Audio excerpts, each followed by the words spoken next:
The accident actually began to happen while the car was still parked at home.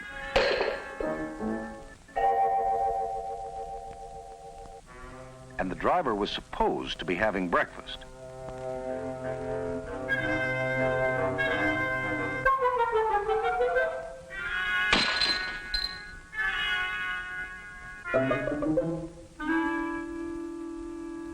The accident might have stopped at this point, but it didn't. It continued to develop.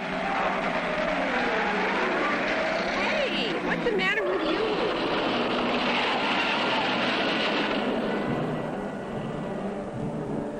According to the authorities who've made a searching study of the problem, most accidents begin well in advance of that time and place at which they finally happen. Why should I put up with that kind of stuff? I'll take off for the South Seas. I'll show her.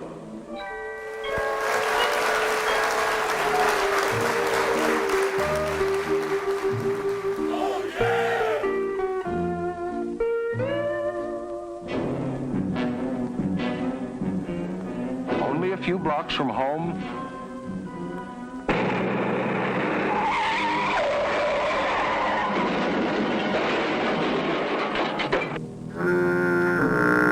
instead of going to the South Seas, Mac went to the hospital. Accidents can be traced back to the big argument, ill health, criticism, even a sleepless night,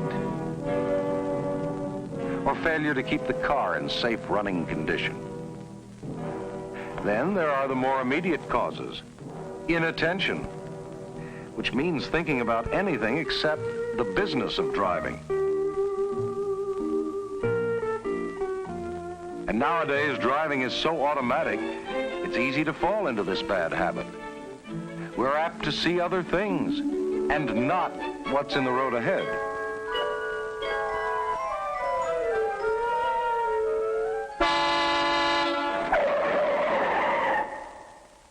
Finally, there's the last link in the fatal chain.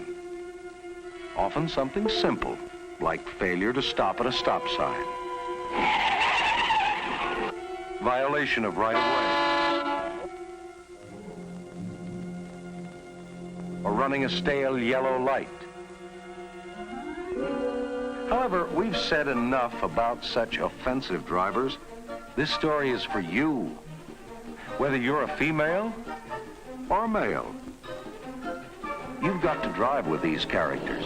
Listen up, people. This is good stuff. They're all over the roads, driving with you and against you. To survive, you've got to defend yourself and your car against these offenders. You've got to practice defensive driving tactics.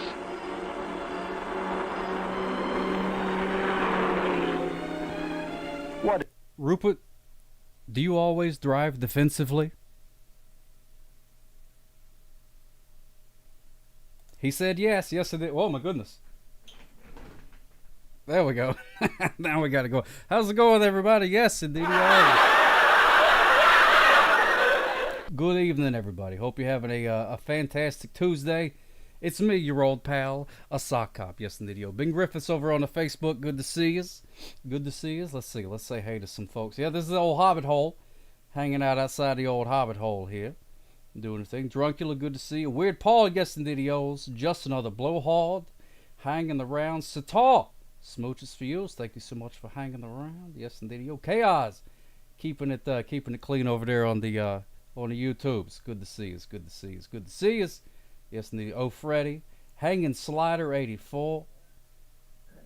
Oh, my goodness. Whoops. Burp. Samantha, over on the Facebook. It's good to see you. Thank you so much for doing the hosting gimmick there, Weird Paul. Much appreciated, my friend. I think that helps the things. Matt Green. Yes, indeed. Hooray! Lawyer extraordinaire, Matt Green. Good to see you, my friend. Hope everybody's doing all right. It is a Tuesday. It is a Tuesday. Many of us well, many people anyway, were off for Memorial Day. So if you were off for Memorial Day, I hope you had a good day, filled with hot dogs and, I don't know, grilling or whatever it is that people do. I was out there stopping the speeders, trying to keep the streets safe, and boy, I gotta tell you this, traffic was cattywampus. It was all sorts of cattywampus. Someone at my university job only washes their socks after 4 or 5 uses on their feet. Oh, Freddie, well, this is America, so that's okay. That's okay, as long as they don't, put them in your immediate vicinity. I think it should be okay. Pike Pine, yes indeed. Yeah, I'm prepared for the outrage for the animal of the day today. I am prepared for the outrage because whenever I do this sort of animal of the day, I usually get a lot of pushback. So we'll see. We'll see how it goes. Maybe I'll be surprised. How many speeders did you get, Soccer? Oh, Matt Green. Oh, my goodness gracious. Well, luckily, the people was backed up in the tunnel, so there wasn't a whole lot of speeding going on over there. Iceman and thank you so much for resubscribing, my friend, for 3 months. Yes, indeed. Hooray! Beautiful thing. 3 months. Oh my goodness gracious. What a wonderful 3 months it's been too. What a wonderful meal. Foreshadowing, it's a porcupine. No, it's not a porcupine. It's not a porcupine. Yeah, we'll be doing the animal today here in a little bit. And hope you enjoy it. But there's always some sort of outrage about the animal today. People get upset that their favorite animal isn't chosen, but it's just the animal of the day. It's not like I just get to pick it. It's based on science and facts and statistics and well, I mean, actually, I do just pick it. But it's based on solid scientific evidence. Thank you so much, Justin the Blowhard, for those 9 delicious graveyard bits, and 3 of them made it into the thing. Josh Woods, good to see you, my friend. Yes, indeed, your face is based on science, Ricky Rocket. Well, you know who else's face is based on science? Shakespeare. Look at that. Look at that. Speedeth thou not into the theater? Oh my goodness gracious. Dennis 999 hath decreed that it is time for fanciness. It is time for iambic pentameter. It is time for words that were written hundreds and hundreds of years ago. It is time, ladies and gentlemen, for the magic that is Sockspear. Take me to the theater at a reasonable speed. Oh, yes, indeed. Oh, so you got your tiny binoculars? Ace, the great and humblest, good to see you, my friend. I knew him he was mad into Lego. Oh, yeah, those Legos. It's an addictive thing. June is Pride Month, so all the animals will be a proud pride. Oh, I like that, Sitar. It is Pride Month, so it will be all the animals, no matter what a group of them is called, will be a pride, and they'll be dadgum proud to be in one. That's exactly right. Love that. Iambic Pentameter's early albums were a lot better. Once they got later, they started, going into trends and things like that. But the early ones were the best. You're absolutely right, Drunkula. That's good. I enjoyed that. Can we get some fancy music going, please, so I can perform this sock spear? Any day now. All right, thank you. Let me turn it down a little bit. I don't know, I can never gauge when it's too loud and not loud enough. I got no good way of monitoring. But that's neither here nor there. Sock spear time, ladies and gentlemen. Here we go. This is the Taming of the Shrew, and this character's name is Pedant, something like that. However you say it, I don't know. But anyway, here we go. Let's do this. Sir, by your leave, having come to Padua to gather in some debts, my son Lucentio made me acquainted with a weighty cause of love between your daughter and himself. And for the good report I hear of you, and for the love he beareth to your daughter, and she to him, to stay him not too long, I am content in a good father's care, to have him matched, and, if you please to like, no worse than I, upon some agreement, me shall you find ready and willing, with one consent, to have her so bestowed. For curious I cannot be with you, Signor Batista, of whom I hear so well. Yes, indeed, ladies and gentlemen. Oh, I love that. I didn't know Batista was going to be in. Batista was in that Army of the Dead movie. I watched that the other day on the Netflixes. It was pretty good. I liked it. All I heard was consent. I'm ready. Rickety Rocket. Ready. As long as consent is there. There we go. I walk alone. You know it. Yes, indeed. Merry Christmas. Thank you so much. Smooches for you. Wasn't this an episode of Moonlighting? I think so, Club Josh TV. You know, there's been many takeoffs of Shakespeare and his various works lo these many years. Uh-oh. Weird Paul says it's time for the rusty kazoo. Ladies and gentlemen, we do have a lawyer that's watching, Matt Green. This is not any sort of paraphernalia. This is just the rusty kazoo. I don't know what it is. There's a lot of humidity around here, down here in the Alabamas, and so things tend to rust. I got a trombone that I keep in the closet, and it's rusty as well. So all the instruments tend to rust. I'm not exactly sure why that is. Druncula says, every time I use a semicolon to replace a clause, I always make a thing of it. Make sure I'll get it be a promotion one day. Yes, indeed. Yes, indeed. One of those days. Sammy Smooches for you. Thank you so much.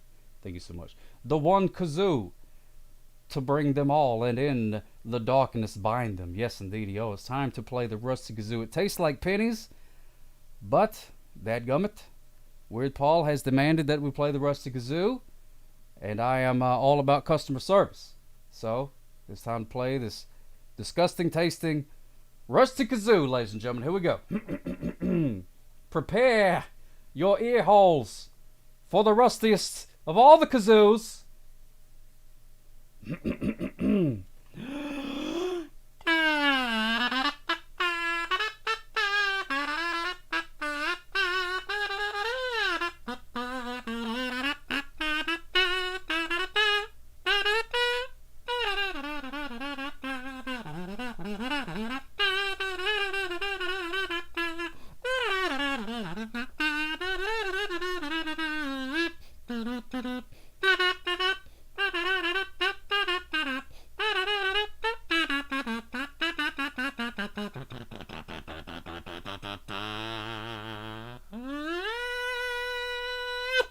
Yes, videos, ladies and gentlemen, thank you so much. Rusty kazoo, just for you, Weird Paul. I hope that was up to you. Right? Oh my goodness gracious! And then somebody hit the rewind.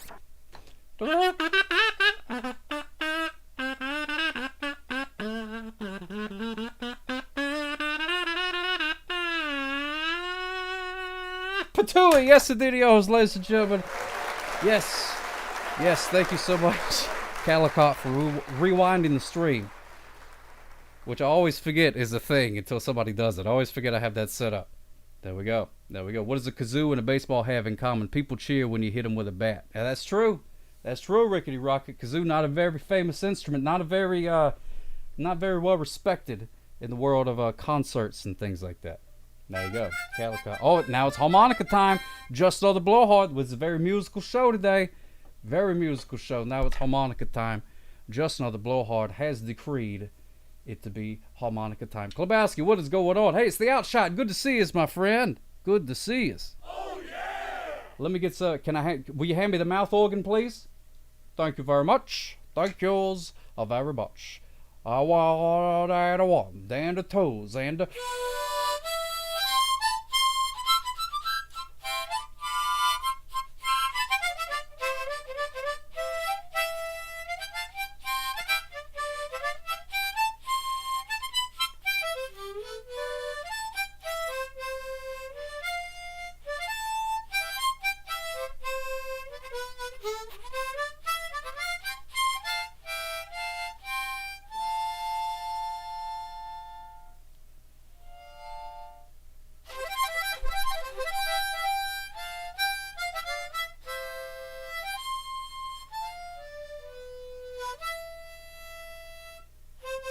Patooey, yes, indeedios. Thank you so much, ladies and gentlemen. Oh my goodness gracious. Oh my goodness, I've used a lot of my my air supply very early on in the thing, but that's okay. That's okay. You play. Oh, thank you so much, The Great and the Homeless. I have no idea what I'm doing. Club Josh TV, thank you so much for hosting the gimmicks. Much appreciated. The Jeeve Stones, thank you so much. Has that Cajun flair. Well, we are around in around near that area. Near that area. I was just in New Orleans a few weeks ago, so there you go. There you go. It would be. Yeah. Freddie was asking how the New Orleans trip went. It went fantastic. I played the movie already, but you can watch it on my YouTube and check it out. Hey, Sock, I love. Oh, thank you so much, Rickety Rocket. Rickety Rocket. Oh my goodness. Aww. Thank you. That really means a lot to me. Really means a lot to me. You can check it out on the YouTubes and check it out. How was Tugboat and Fern? Oh my goodness gracious. Louis Burder. Vern the Fern, he's doing fantastic, as you can see right here.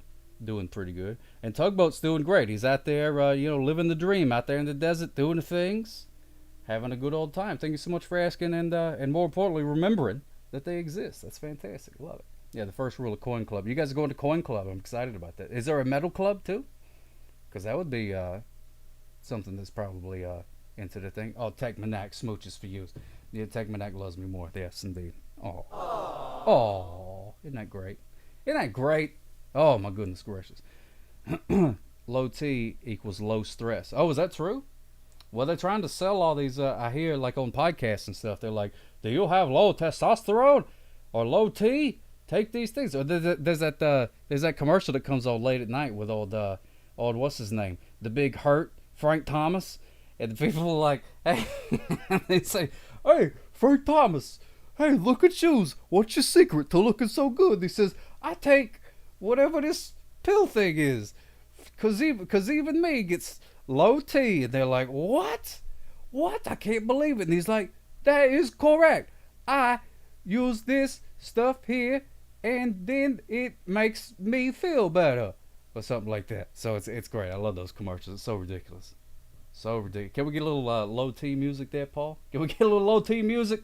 Low in the T? No, we can't. Okay, that's fine. That's all right. Not a big deal. Not a big deal.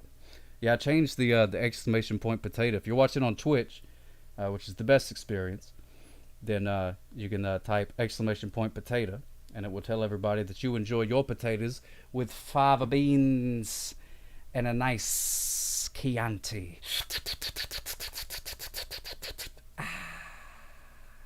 That's right, Clarice. That is right. Oh, my goodness gracious. Oh, my goodness. Hey, let's jump into the animal of the day. I feel like doing that right now. You guys ready for the animal of the day? Oh, yeah! Whoa, settle down. Settle down. Mr. Lane, what's going on? Good to see you. Hey, y'all from New Hampshire in the USA. New Hampshire, much better than the Old Hampshire. The Old Hampshire was, it's getting kind of overcrowded, so I'm glad they made a new one. It's fantastic. Sock Op's Animal of the Day. Tricky McGee TV, you're just in time. Just in time. Oh, Daddy Blue Jeans isn't ready. Too bad. We're about to do the Animal of the Day. Yes, the videos, ladies and gentlemen. Play the chilled out, the chilled out one. Would you play the chilled out one? Wait, where's the chilled out one? No, that's not it. Oh, here it is. Parkours. Oh, my goodness. Rickety Rocket. Thank you so much, my friend. Thank you so much. Oh, yeah! Smooches for you. Much appreciated. That means that you just got something to help out the show. So let's take a look and see what Rickety Rocket bought us to help out the show. And it is a... Whoops-a-daisies. Whoops, whoops, whoops. Do it again. Whoa, look at that. Is that a barrel of oil? Whoa, look at that. It's a barrel of oil. Thank you so much. Thank you so much. This has got to be worth some good money right now, because people still use these to drive cars with, from what I understand. I may have to get it sent off to get processed or something. But look at that, a whole barrel of oil. Thank you so much. Texas tea. Yes, the old black gold. That's exactly right. No, the Great and Humble. Well, it doesn't say what it is. I'm assuming it's oil. I don't know. It could be that. It could be. But we'll see. We'll see. Get those prices down. Yes, indeed. Anybody need some oil? Anybody need a barrel of oil? Got a whole barrel right here. I'll share it with my friends. I will share it with you as my friends. Might be snake oil. Yeah, that's true. It does. It lubricates the engine. It could be 10W30 oil, which is that's just an engine lubricant. I don't know a whole lot about cars. I just know that they use it to speed. Be careful who you give it out to. Oh, Josh Wood, that's true. But you got to have it in a car, even if you're not going to speed, even at a reasonable speed. You got to have the proper amount of oil in there, otherwise it'll blow up. You got to be careful. Now, just another blowhard. I saw where you said that you overheated today. That's a terrible thing. I've been there before, many a times, my friend. Been there before. This one time, I was driving home from Tennessee. Went up to Tennessee. Took a little vacation, and went up to Tennessee and was checking things out. And then on the way home, whammo, poof, Pontiac overheated. What are you gonna do? What are you gonna do? I coasted myself into the parking lot of a parts store, and there was a fella there that helped me, check things out and stuff like that. But it turns out it was just a hose. A hose had like a hole in it, put all the water all over the place, and then and we changed the hose, and whammo, on the way we went. And it was fantastic. But I still appreciate that guy. I wish I remembered his name. It was probably like Steven or something like that. So there you go. Well, it's a Pontiac. Yeah, that's true. They haven't made Pontiacs in like 100 years. So that tells you something right there. Never fun to have a Pontiac that's hosed. No, it was not fun. Not fun at all. Not fun to do the thing. Still have that Pontiac, by the way. It doesn't run, but it is in the in true Alabama style. It is still in the front yard. Still in the front yard. Oh, there's a poll going on about the animal of the day. Let's take a look. What does that say? Mammal, mineral, or lint field? Oh, that's a good one. That's a good one. Well, it was pretty exciting to be driving down the interstate and being like, is that supposed to be in the red like that? Should it be smoking in such a manner? Why isn't it, I don't know, it feels a little bit different. You sweating a little bit? I'm sweating a little bit. I don't know what to do. So that was pretty exciting. Pretty exciting to have that happen. Now it's a yard car. So, worst case scenario, I could, go take a nap in it if I had to, or something like that. I could keep some documents, or maybe some extra blankets or something in there. I could use it for storage. It's like a little thing. As a kid, Mom opened the radiator of the car and we got scalded and blisters. Oh my goodness gracious! But it was back in the days where they said, "Yep, that's what holidays are about." Yeah, that's what happens. That's what happens. You got to be careful with that. Yeah, don't ever open it when it's hot. That's a little parkour. That's a little tip there. Come and listen to my story about a man named Jed. A poor mountaineer barely kept his family fed, and then one day he was shooting at some food, and up through the ground come a bubble and crude oil that is black gold Texas tea. Oh my goodness gracious! Iceman coming in hot with the Beverly Hillbillies theme song. Yes, indeed he was. And the kin folks said, "Jed, move away from there." So we packed up something, man, the family, something, man. He moved to Beverly Hills, that is. Swimming pools, movie stars. Yes, indeed. Oh, man, I love that show. Love that show. See, that old cement pond. And then Weird Al had the Beverly Hillbillies song. That was fantastic. That's good stuff. Oh, my goodness gracious. Thank you so much for that. Thank yous so much for that, Iceman and War. All right, let's take a look and see what you got for the show. Would you play the drum roll, please? For once in your life, would you be on time for something? Thank you. Hey, it's a VLC play. I mean, a traffic cone. Look at that. Yes, indeed, ladies and gentlemen. Traffic cone. This is going to come in handy. To stop them speeders. That's going to come in handy to stop them speeders. I like that. We're just going to keep that right there. We're going to keep that right there. And we're going to see. All right, now it's finally all right, let's do the animal day. For realsies. For realsies this time. For realsies. We're going to do the animal today. Can we do the animal today? All right, play that chilled out theme song, the one that I like so much. That one's pretty good. I feel like doing a little chillin', as the kids like to say, a little chillin'. Play the thing.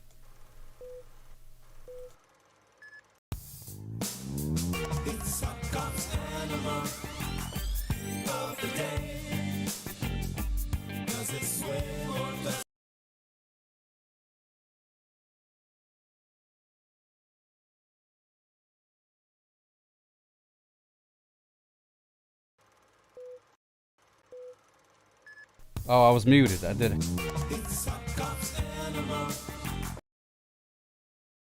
Oh my goodness gracious! No, that was a train wreck. That was a train wreck. I forgot I put the thing on mute for the song, and I did the whole thing. I did the rewind thing, so I just said what I said again, but I forgot to unmute myself. So anyway, all right, we'll do it again. All right, just pretend that the last 15 seconds didn't happen. I like to chill. I like to chill. I need to chill out a little bit, like the kids like to say. So would you play the thing for the third time? Would you play the thing? Oh my goodness. Oh my goodness. All right, just play the thing. We'll move on. Is a train an animal? Ooh, good question. Discuss it amongst yourselves.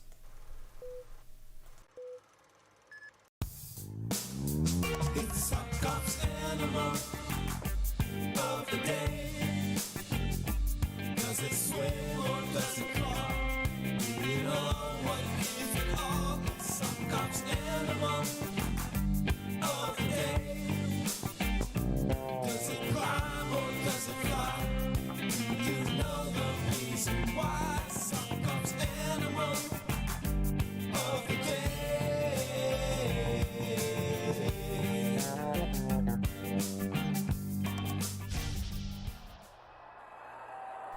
Oh, I love that song.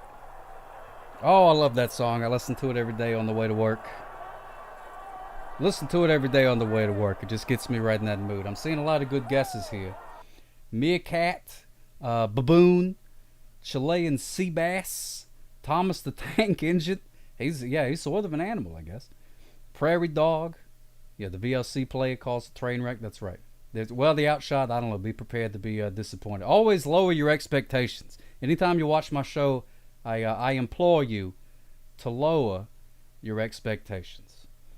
With that in mind, ladies and gentlemen, may I present to you the undisputed animal of the day. Oh my goodness, I'm so excited.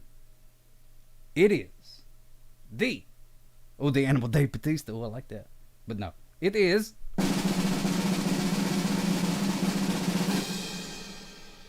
oh, whoops the daisies. It's the bee, ladies and gentlemen. It's the bee. Yeah, the bee. The bee is the animal of the day. How do you like that? P_chops knows what's up. Yes, indeed. It's the raccoon. No, it's the bee. Look at that. Look at that. Look at the bee. Look at the bee. It's over there pollinating the flowers, and it's doing all kind of good stuff. And there's a whole bunch of things. What's going on, Snake Trapper? Good to see you, my friend. I love that spit. I do too. I used to actually have a friend. Well, he's still my friend, but he used to keep bees. B94. Bingo.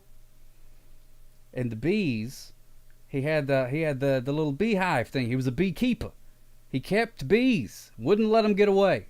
They would stay in the little thing. And if a bee tried to fly too far, he'd be like, "Get back here, bee!" And the bee would come back because he was a beekeeper and he kept the bees, and that's what he did. It's not a fungus, Pike Pine, so you're good. I haven't seen very many. I haven't seen people be upset, so that's pretty good. The bee is an A in my book. Okay, good. What's going on, Joe K72? Good to see you, my friend. B94 was a very popular radio station in Pittsburgh. Oh, okay. I didn't know that. I thought we were just playing bingo. But that's good. B94. That doesn't seem like it's enough numbers, but that's okay. That's all right. It's a chonky bee in one of them stock footage. Yeah, some of these bees get pretty chonky.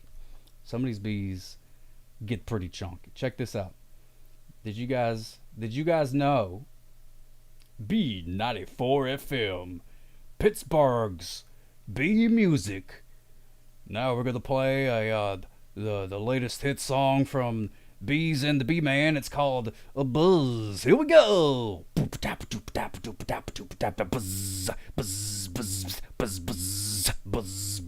Something like that. I don't know, maybe. I never heard the station. I'm just doing it. But see, he was a beekeeper, my friend, and he had a contraption similar to that, in which he would smoke the bees, and then he would take their honey and things like that. And I tell you this, I'm kind of scared of bees when there's 1,000 of them, and I know that they got stingers in their butts that could sting me. So I was afraid, but he let me wear one of them bee suits. He wasn't even into bee suit. He was wearing shorts and a tank top. He didn't give a darn. This guy was not afraid of bees at all. He was like the bee whisperer. He didn't care. Look at this. Look how weird that is. It's a bee in a face mask. I put that one in there because that was just so weird. What is that? Oh, now it's got the the Matt channel. I didn't know it did that. Well, that's stock footage for you. But anyway, isn't that weird? Regardless, one day, he's out there keeping the bees. I'm in the bee suit, scared to death. Bees all over the place. But he breaks off some of the honeycomb and he says, here, try some of this.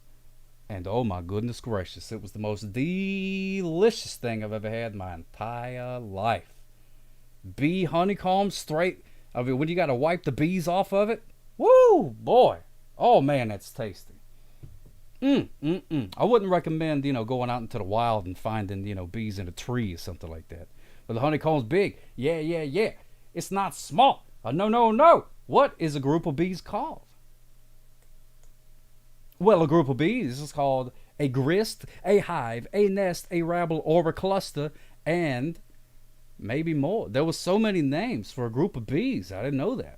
Banana Don Jefferson was the morning DJ of B94 in the 80s. The show was The Quinn and Banana Show. Ooh, I like that. Hey, everybody, welcome to this is The Quinn and the Banana Show. Yes, indeed, we're just over here talking about bees. Hey, are you a bee? Call in right now. We'll talk to you. Hey, are you a bee? Yeah, that's right. I'm a bee. Well, hey, look at this guy. Does he go around making some honey out of his butt? Whoa! Oh, yeah! That's what I'm talking about. Yeah, they see that's how radio used to be. That's how radio used to be. I didn't mean to scream at you right there. It's a crumpet cut. I like that. The Hamburglar says robble robble. A honey burglar says rabble rabble. Oh yeah. I like that. A rabble of bees. Could you imagine? Oh no, it's a rabble of bees. A rabble of bees. Sock out was your friend Pooh Bear. Pooh Bear, I do love a Pooh Bear. Pooh Bear loves honey, and I love Pooh Bear. So we go, I eat at Bubba's, and he's always in there, and he thanks us and says goodbye every time we are there. Plus, he DJs the Giant Eagle bagging contest. Wait a minute. Joe K72, Giant Eagle bagging contest. What does that mean? You bagging giant eagles? I don't know. Whoa. I'd like to learn more about this giant beagle bag contest. No, the eagle bagging contest. Yeah, that's what it is. I don't know what a bagging contest is. Or giant eagle bagging contest. Wait, giant eagle, is that a grocery store? And a bagging contest is whenever they put it in the okay, all right, I got it. There we go. I used my context clues. The bees whispered it to me. They told me what was going on. Winnie the Pooh is based on Churchill, the alcoholic prime minister. AAML, and used to be a speechwriter too. Yeah, all you got to do, turn Winston Churchill yellow, and instead of booze, he's after bees, and there you go. Hey, what's going on? It's Gadzooks and Land Biscuit, our good friends. Thank you so much, Karen Susie. And we got some hearts down there. Yeah, that's the giant eagle. It must be the equivalent of the Piggly Wiggly down here. We got a Piggly Wiggly down here in the Alabamas. Yes, indeed. Oh, yeah. So say, if you see a bee today, do not swat it. Say, congratulations, bee. Congratulations. You're the animal of the day. And the bee will come up to you and go, buzz, buzz, buzz, buzz, buzz. Buzz, buzz, buzz, buzz, buzz. Buzz, buzz, buzz. And that's bee for thank you very much. Or something like that. I don't know. I don't speak bee. Thank you for your tasty spit and or vomit and or poop or whatever it is that honey is. I'm not sure. Oh, giant eagle is kind of expensive. Oh, it's not like a Piggly Wiggly now. Because a Piggly Wiggly is, that's when they say you're like, well, I don't know. I don't want to talk bad about Piggly Wiggly in case the CEO of Piggly Wiggly is watching right now and is considering giving me a sponsorship. If that's the case, then Piggly Wiggly is probably the Mount Olympus of grocery stores. But in reality, Piggly Wiggly sells you slightly expired food for like 75 cents less. So there you go. That's not spit, it's literally poop. It's processed through the body and comes out the back end. There you go. I refuse to shop at Giant Eagle since they stopped doubling coupons. They stopped doubling coupons. Boo! Boo on Giant Eagle. Not that there are coupons. No, there's coupons.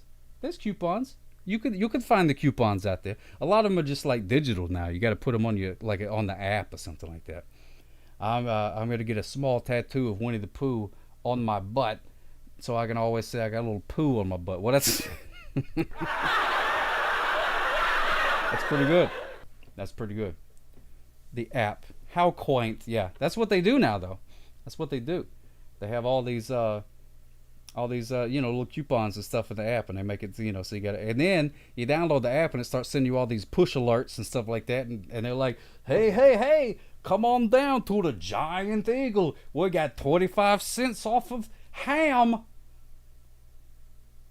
And like, you're supposed to look at your phone and be like, OMGs, I can't believe they got 25 cents off ham. Honey, I'm going to the Giant Eagle. And then you hop in the car and drive at a reasonable speed to the Giant Eagle and go pick up some ham for 25 cents off. And then you're driving home on the way back and you're like, whoa, boy, howdy. I sure took them Giant Eagle folks for a ride. I got the ham for 25 cents off. Yes, indeed-os, ladies and gentlemen. And you go home and make you a ham sandwich and feel like you're king of the world.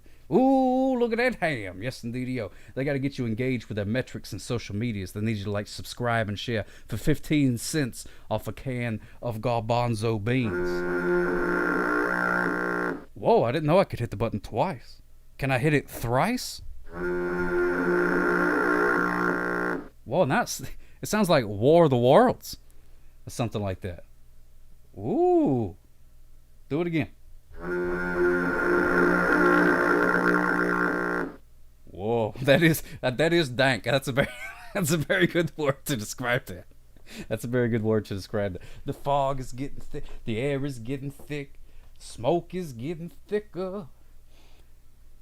Judge read the verdict and said, well, cut off his head. Yeah, smoke was getting thick. The air was getting thicker. Something. Anyway, I realized I was in a rock and roll show. Any Beck fans out there? I forgot the words, but whatever.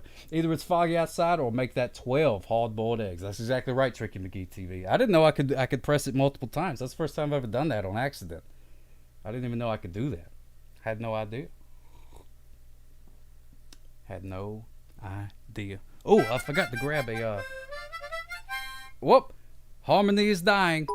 Oh, she did the Dolphins. Who did the, harmonica? Oh, that was Merry Christmas. Thank you so much, Joe K72, for the 10 bits. Smooches for you. Oh, look, one of them even made it into the cup. Isn't that fantastic? Isn't that fantastic? In fact, nectar is stored in an organ called the honey stomach, which is part of the bee's esophagus and separate from the digestive gut tract. Ooh. Yep, one whole bit landed in there. None of them landed in the barrel of oil, though, which is kind of disappointing. But oh well. 'Tis time for the harmonica for the lovely Miss Merry Christmas 70. Mouth organ, please. Yes, indeed. Yes, indeed, he goes. I thought it was better when I thought it was... Yeah, I know, right? It's like, I don't know what to think anymore. Don't know what to think anymore. I don't know what this bee product is. But it is delicious. And shelf stable.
Patooey, yes, the videos. Thank you so much, ladies and gentlemen.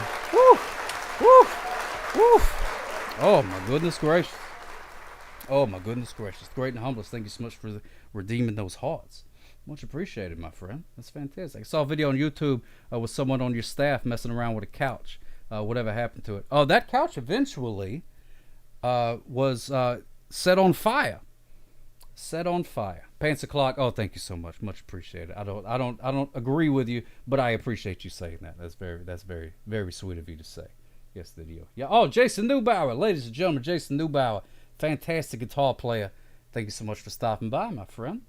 Exclamation point clap. I should do something for exclamation point clap, but I don't. I don't have anything. Maybe I should do that. All right. I forgot to grab a VHS of the day. I forgot to do that. So I'm going to do that right now. And whilst I do that, let's see.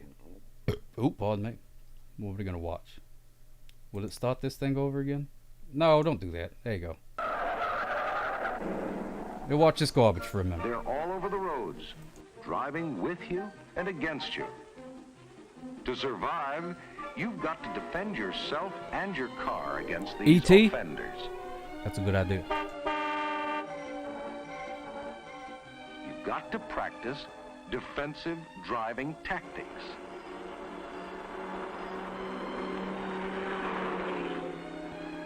What is defensive driving? To drive defensively means two things. First, always make allowances for the erratic offenders, never permitting yourself to be trapped by anything they might do. Second, and this is the part that goes against the grain, give way and live, rather than arbitrarily asserting your driving rights at all times. We hate to back down to anybody. But remember, it's not a fair contest. The offensive driver is not calm and alert like you are. Sometimes he's practically driving by instinct. And his instinct is usually to press on at all costs. Thank you, Joe K, for subscribing. Defensive driving techniques are basic and simple. Whoa! The trick is to consciously use such tactics until they become second nature in your everyday driving. Two objects cannot occupy the same space at the same time. So the primary idea is to keep as much clear driving space around you as possible. Be a space That's right. driver. Calicott knows. As you drive along the street, Calicott knows. Isn't that right? Isn't that right, Rupert? It's simple. Don't be a speeder. There you go. You recognize some of those streets, Club Josh? Oh, that's fantastic. That is fantastic. What's going on there, Tinker?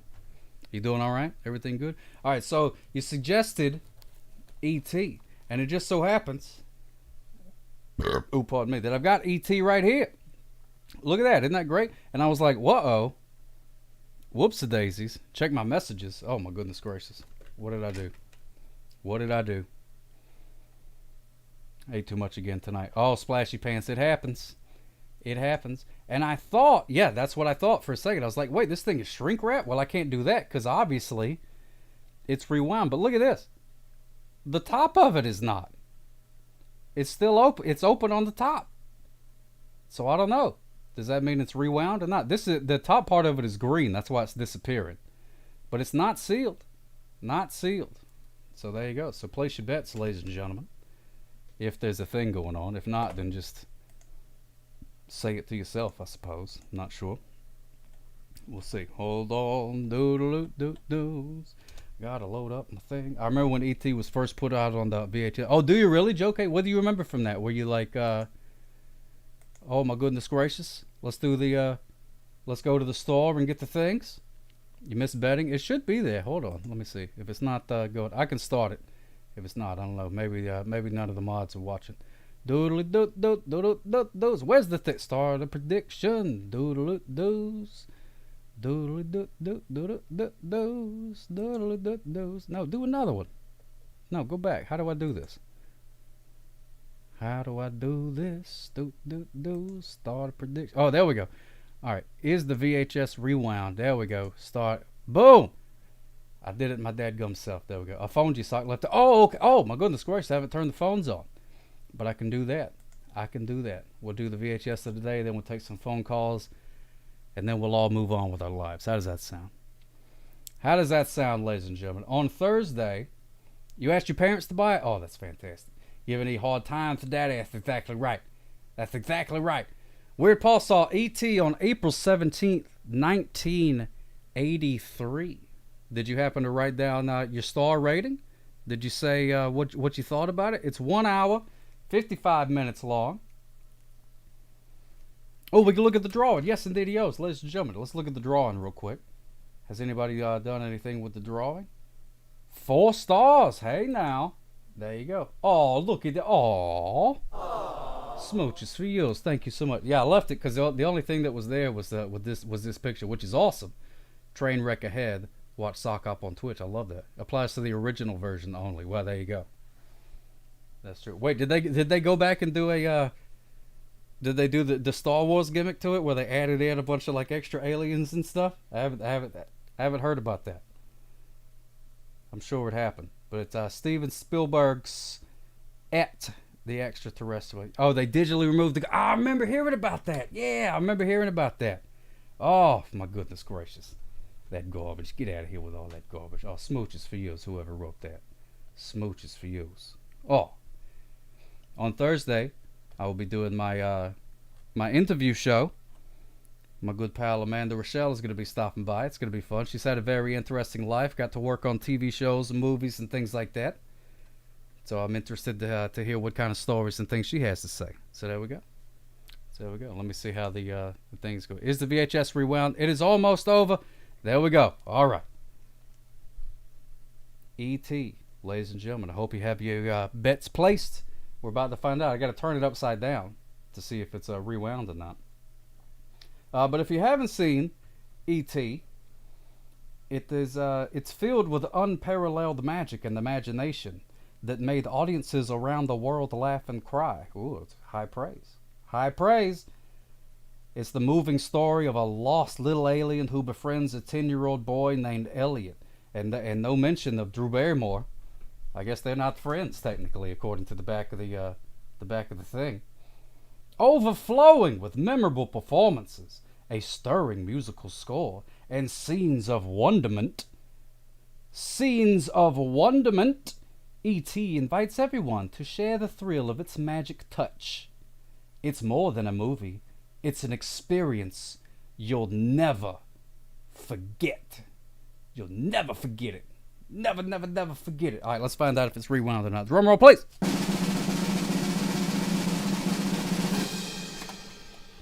It's weird. It's weird pulling it from the top. Ladies, it is not rewound. Not rewound. Oh, my goodness gracious.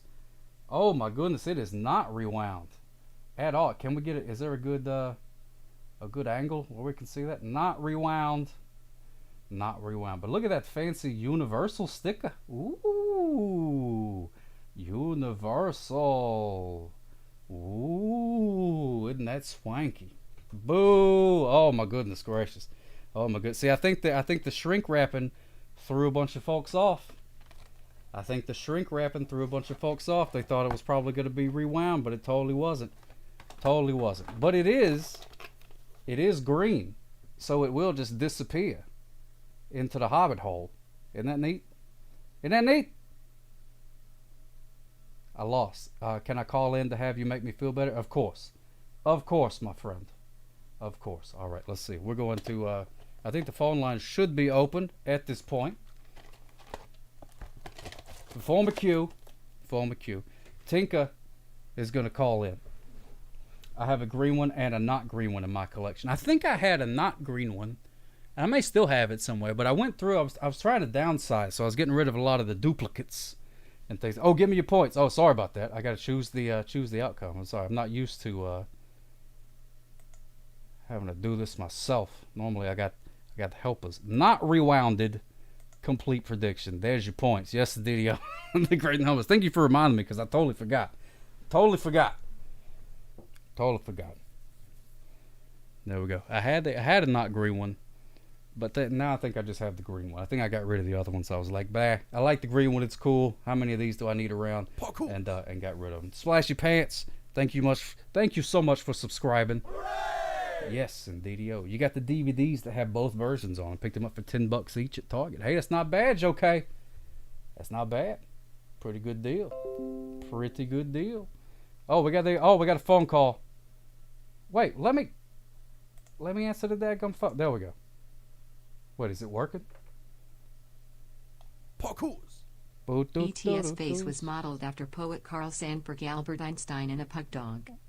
Oh my god. Hello, caller. Are you there? Yes, I'm here. Oh my goodness gracious. Who do we have the pleasure of speaking with on this evening? It's Tinka. Tinka, yes, indeed. Ladies and gentlemen. It's our good pal Tinka. Oh my goodness. can't believe I actually did this. Please I let can't the believe you lawyer know that I did this. Yes, will do. Will do. No, I've been trying to get you to call in for a very long time. Tinka, good friend of the show, good friend of mine, has not called in before. Is a very nervous person on the telephone. Apparently, I don't know what you're scared of, but I'm glad that you called in. How are you doing today, my friend? I'm doing okay, thanks. Well, good. Why are you gonna tell them I'm nervous? Why are you gonna tell them I'm nervous? That's between me and you. Oh, no, I didn't mean to. I was just saying. I've been trying to get you to call in. That's all I'm saying. No, I'm not from New Jersey. Oh, okay. Yeah, she can read the comments, so Someone's you guys asking, be nice. am I from New Jersey? Nope, I'm not. Nope, not from New Jersey. Not from New I Jersey. sound like Jersey? Oh man. I don't know. Nope. I don't know. I've only known a few people from the New Jerseys. I don't really know what all they sound like, because I know it's not all like the situations and folks like that. They don't all sound like that. How do you fist pump a lot? Do you like go boo boo boo boo when you go down to the shore and things? No. Okay. No. All right then. I'll just We check. usually play football or something like that. So no, Oh. not much fist bumping going on. Okay, that's good. That's good. So how you doing, my friend? I'm hanging out in front of my my Hobbit house here. Would you move into a Hobbit house if given the opportunity? Well, I'm only 5 feet tall, so I technically could fit through a Hobbit tour. Oh yeah. I think you'd be quite comfortable. I would, sadly. I would be really comfortable in a Hobbit house. That's sad. But No, yeah, it's not if sad. somebody gave me a Hobbit house, I'd check it out for a bit, Yeah. depending on if the rent was free. Yeah. I Oh could do yeah. that. No. If they're giving you the Hobbit house, so there's no. I mean, you do have to pay utilities, but it doesn't take a whole lot because you're living in a hill. I mean, how much power does it take to They cool this didn't have place? any electricity in that house. What? I don't know. Maybe there may be some electricity in this one. I can't see. I can't go inside of it because it's just a picture of one. So I'm not sure. Maybe they have electricity in there. Okay. It's hard to tell. Okay, I'll pay my way. It could be. It may be one of those like off the grid houses. Have you ever watched those shows where people like live off the grid and stuff like that? Would you ever want to do something like that? Yes, I would love to, because where I live, the price of living here is ridiculously high. Oh. And well, you've seen my house. The price of living here for what it's so high. So yes, I'm all about not having to pay skyrific property taxes and all of that extra and sky high utilities and Oh, yeah. yes, Yeah, all of put that me garbage. down for that. That'd be good. But you'd have to live in the woods and stuff like that. It's not like you could just hop up and go to the to Circle K or something like that and get you a Slurpee. You have to like hitch up the wagon and go to town and stuff like that. Is it still worth it? I am not. I swear to you, I am not from Jersey. I got people in Jersey, but I'm not from Jersey. That's the first time anybody's ever said that. Nope, I'm not from Jersey. Not from. Well, he said New Jersey. Are you from Old Jersey? I'm not from any Jersey of No any era. jerseys? No Jersey. Do you own None a at all. jersey? Yes, I do. Oh, whose jersey I do you sleep have? in them. I have lots of jerseys. I sleep in them. Do you I'm really? not from New York. Nope. I'm What kind of not jerseys do from you have? The New York. basketball jerseys? I don't have basketballs. I have a lot of Ravens jerseys. A lot of whose? A lot of Ravens football jerseys. Oh, Ravens. Oh, okay. Oh, that's fantastic. I thought you said raisins, that- and I was like, I didn't even know the that'd probably be their California Raisins answer. had jerseys. Jersey cows. Really? Really? Really? Okay. I got to put No. it in my headphones so I can hear better. Hold on. I mean, you keep talking, but. Okay. You heard it through the grapevine. Okay. There we go. I got family in Jersey. I'm not from New Jersey. I'm not from New York. I am from the East Coast. East Coast, yeah, I love it. What about so you That's- got Ravens jersey? You go to the Ravens football games? I have been, yes. Oh, I try to support the Ravens and all the little teams here and there.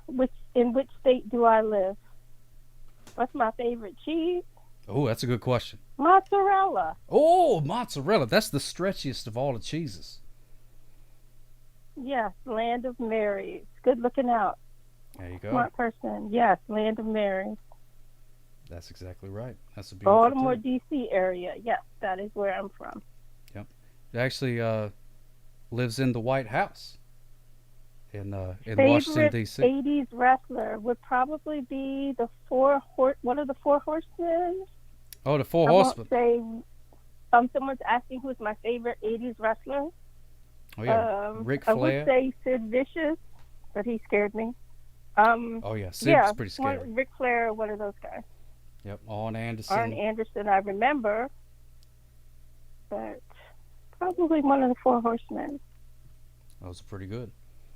Oh, string cheese is pretty straight. What is your opinion on string cheese? When you eat string cheese, do you peel it and make little strings out of it, or do you just chomp on it like a stick? I just do the grab and bite off the top. Which You just eat the whole thing like it's a mozzarella stick? Yes. Oh yes, my goodness. Yes.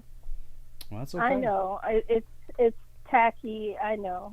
No, I wouldn't say it's That's not what I tacky. thought we'd be talking about. But yeah, I do. I just bite it down like a bunless hot dog. Oh, that's pretty good. Yeah, that's not. Yeah, I've never tried that. I've never tried that before. I've always considered it, but every time I cannot stop myself from pulling the strings. From peeling it. I can't stop myself. Yeah, there's no way. Yeah, Even Brianna's always getting on me about that. Oh my goodness gracious. She's always getting. How can you eat it that way? That's not its intended use. That's not the intended use of that cheese. I wish somebody would tell. That's what she says. How can I do that? Yeah. Well, this is America. You can eat cheese however you want to eat the cheese. Weird Paul just takes a bite, so you're in good company. Thank you. Thank you. I have support now. That's I'm exactly going to tell her right. that when we get off of here. Yeah. Let her know. Say, hey, it ain't just me. This is a cheese, and I eat it whichever way. You actually will get more of the flavor in one bite than I do, because I'm just eating little bitty strings of it. So I'm barely getting any flavor at all. You know what I'm saying? I mean, I'm having a great time, and I could weave it into a shirt if I had to. I won't admit it. Yeah. I won't admit it. There you go. That's a beautiful thing. So you always drive at a reasonable speed, I'm assuming? Yes. Okay, good. Yes. I'm just making sure. I usually ask that first. To the best of your knowledge. To the best of my knowledge. Okay, that's all I need. That's all I need. I don't need to check into no criminal records or anything like that, because that's the fastest way to mess up a good friendship. People make mistakes. It's okay. I've never gotten a speeding ticket in my life. Oh, that's fantastic. Oh my goodness, great. Round of applause for that. Yes, indeed. That's a beautiful thing. Congratulations on that. I've never gotten one. That's not an easy thing to do, especially with people like me out there that are sticklers for those kind of laws. I've never gotten one. Oh, that's a wonderful thing. I talk my way out of most things. So. You've gotten pulled over before. I never got a ticket. Oh, I see. Okay, all right. Yeah, that's a horse of a different color, but that's all right. I take back my applause. Somebody do the rewind. Let me undo that applause. I can't lie to you. You're my buddy. I know. Well, that's okay. Some of the cops out there, they just don't. Thank you. Thank you so much for the rewind. Yeah, that rewind, Dennis R999, just takes away the applause. That's what that does. Takes away that applause. Yep. That was a little premature. I'm so happy that you called in. What you got going on this evening? You guys been doing anything fun? Did you go to the grocery store and use any coupons lately? I have to study, as unfortunately always. So I will be heading out tomorrow to do errands and stuff I couldn't get done today. Oh, what kind of stuff are you studying? World economics? I got a head on my shoulders, but I don't think I could study something boring like that. Okay. It wouldn't hold my attention. No, not big on that. No, that's okay. No. That's all right. Right now I'm studying body contouring. At first it was Chinese medicine. And I'm kind of done with that for right now. So I'm switched on to learn Body contouring? Mm-hmm. What is body contouring? That sounds... Oh. Is that illegal? Well... To contour somebody's body? No. It's very legal. Oh, okay. I have a body contouring machine that I had to buy to take these courses. And it is a radio frequency machine and body contouring wand and a laser lipo device. So I can whittle down your body. It's not organ harvesting. How dare you? It sounds a little bit like organ harvesting. You're talking about wands. Not. Where am I going? Seriously. Like, ew. I'm an ew person. You've seen my tweets. Oh, yeah. I'm really going to get, like, icky stuff all over it. No, this no is way. true. This is true. No, I've never heard that term before. I don't know what all that is, but there's wands involved. Okay, I like it. There's radio frequency busts up the fat cells till it's loose goo, and then you do lymphatic drainage to cause your body to pass that stuff out of your body, and you do it week by week through different sessions, and you can totally contour the weight loss depending on how much. You can't do it if you're under, preferably between 36 and 40 pounds closer to your weight. So you can't be a person that's like still needs to lose like 60 pounds and all of that stuff. You have to be somebody that's somewhat close to your weight goal. Oh. Sounds like witchcraft. Oh, Jesus. No. You say it leaves the body. In what manner does it leave the body? It goes through your digestive system and your lymphatic nodes, and you urinate the triglycerides out of your body. Oh, okay. So you. Oh, I'm not from Florida either. What the world? Got me out here like Carmen Sandiego. Come on, people, no. Where in the world is Tinker from the Dudes? No, don't worry about that. Come on, no. It's non-invasive lipo procedure. Thank you. Since Sam knows what's yes. up. Yeah, I've never heard of such a thing. Yes. That sounds pretty cool, though. What about this? Do I have enough? Could you help the? Because I'm starting to get like a little tub area. I don't know if you can see. Yeah, I can help you. Can you help with that? Can you use your wand and make me urinate out the? I'm gonna take a picture. And I'm gonna show you the machine. Okay. That I have. So yeah, I got two machines, which is what I did with all of my my stimming. Oh, and yeah. You have to get certifications on each thing to be able to use the machine. And I can take away double chins. I can do radio frequency facials on the face to help with your aging. Like, you know how people start to age and their face gets puffy. Mm-hmm. You get like bags under your eyes and puffiness and all of that stuff. Well, that stuff can go away. You can radio it away? Mm-hmm. That's awesome. I didn't even know and that it was just an goes out opportunity. through your lymph nodes. With a wand. Through my wait, where are my lymph nodes at? They're under your arms. They're in your groin area. They're between your neck and under your arm. Well, I'll show you. I'll take a picture and show you. Take a picture of. Well, I mean, I don't want to intrude and Yeah, because you don't have to take a picture of your lymph nodes on your show, but I don't want to act like they're all over your body in different areas. Oh, okay. I just don't want to seem like I'm side. soliciting, lymph node pictures from people or something. It's not that serious. It's really not that serious. Oh, okay. The outshot. That's pretty funny. That's pretty good. He says his ex-wife got rid of 200 pounds of useless fat. She divorced me. Yeah, sensible family for Is that pretty good? Yep. That's pretty good. I thought that was good. That was too loud. Sorry about that. Not for you. You didn't hear it, but I played the laugh track. Your node is next to your weenus. Oh, is it down? Oh, down around in that area? Oh, okay. Hey, what's going on there, nodes? Hey, what's going on there, lymph nodes? Yeah, you guys better get ready because Tinker's about to use her wand, and you guys are going to be secreting some what'd you say? Triglycerides? Mm-hmm. Get ready to secrete some triglycerides, fellas. Because do what? It's the liquid inside of your individual fat cells. Ooh. You can bust them, and then the liquid has to go somewhere. So you help it get excreted through the body. Wow, son of a gun. I had no idea. That sounds fantastic, yeah. I have backup. Sensible Sam, thank you so much. I love you. Thank you. Oh, yeah, Sam knows what's up. Sam knows what... I do not know what's up, but Sam knows what's up. I'm just, I'm just struggling to not sound like a buffoon this whole conversation. You I'm never just sound trying like a to, buffoon. You're silly. Oh, thank you so much, my friend. Well, I'm glad. So, but Back at ya. so you've been doing Love you that, too. and you've been doing some studying, and then tomorrow you got to run some errands and things like that. Got to go get some milk and eggs or whatever. No, I was planning on doing some shoe shopping, but that's under errands. Yeah, no, that's under errands for sure. That's what. Do you go to like them fancy like Prada shoe stores, or are we talk about like a Payless or something? Payless? No, I don't pay less. Oh. I might Nine West. Oh, okay. I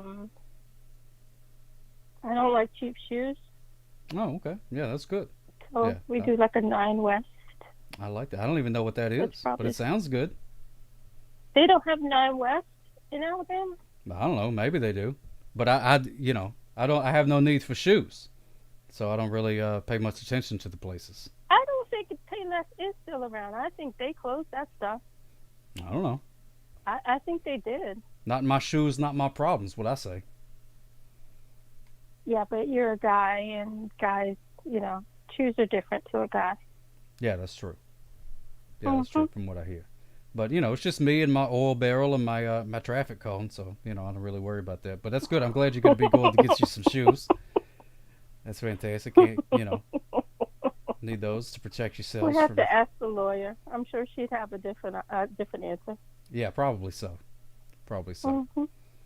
There we go. Yeah, don't forget the string cheese. Don't buy string cheese at the shoe place though. That's a little life tip for you. Don't buy cheese from the shoe store. I'll get that from Sam's. Yeah, get it. Yeah, anywhere else. You buy it from a guy on the street, but don't buy it at the shoe store.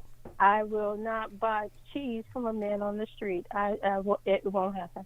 Oh. What if he's like a really good cheese maker? He could be a cheesemonger.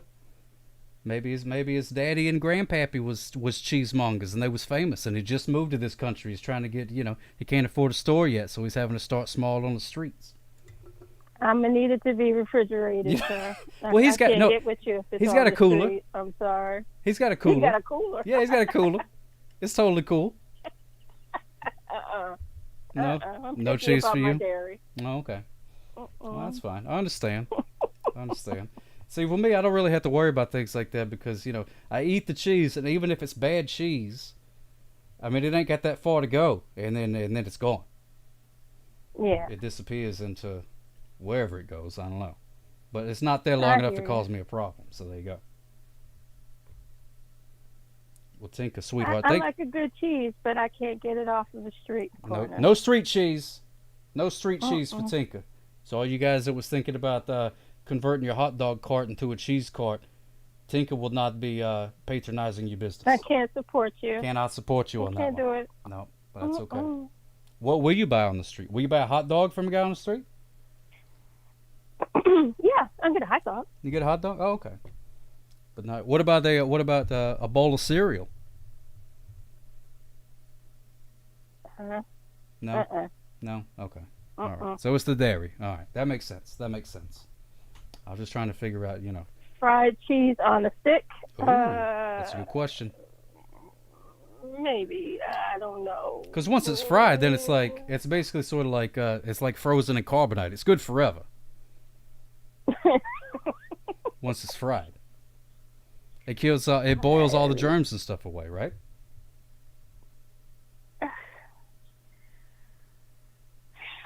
Let me pray on it. Okay. Let me pray on it. I don't know. Yeah, I'll let you pray on it. That's fine. Tinka, oh my goodness gracious. I'm so happy to talk to you. Thank you so much for calling in. It's been a long time coming. And I hope it lived up to your expectations. And I hope you're not like, well, that's why I didn't call this idiot for all these years. Oh no, I'm not as nervous now. I don't know. This is I get stage fright. I get stage fright. Even when I used to perform, I got stage fright. Oh, really? Oh, you used to thank perform? you. What did you do? I did some time in school for the arts, so I've had like genuine stage fright. Oh. I even did stand up a little bit. So I had a little. Get out of A town. wee bit of stage fright. You got, oh my I had to goodness do it for gracious. school, but Oh, that's fantastic. Wait, so you went to school for the arts, so what, you got up and like painted in front of people or what? I'm sorry. What did you say? No, you said you went to a school for the arts, so you would get up on stage and like paint a picture or what? No, I wasn't part of the drama club. Oh. Did you ever do any Shakespeare? Yes, I did. I was in Othello. You were in Othello? Mhm. Oh, that's fantastic. Did you have fun doing it? Or were you just too nervous Yes, the whole I time? did. I love Shakespeare. Oh, me too. Love it. Love it. That's I fantastic. do. I love Shakespeare. I can't believe I did not know this about you, that you had got up and done stand up and Shakespeare's and things like that. That's fantastic. You couldn't get in because your name was Josh? Yeah, because it's a school of arts. You know, arts is the guy's name, so you got to be named Art to get into the school. I think that's where he's going with it. Yeah. No. No. Try again. Oh, okay. No. No, as long as you aced your audition, they'd let you in. Oh yeah. So, no, I don't think so, sweetie. What did you do for your audition? Some more Shakespeare? No. For my audition, when I got in, I did. They gave us a choice of things we could do, and mine was to convey one of my worst dreams. So I did a nightmare that I had recently. Oh, and wow. I knew that I couldn't do it just me telling it, because it was on a list of things that other people would do, so I wouldn't stand out. Mm-hmm. So I did my dream the way I remembered it, as if one of my aunts was saying it. Ooh. And very I clever. did an imitation of one of my aunts telling the story of my dream.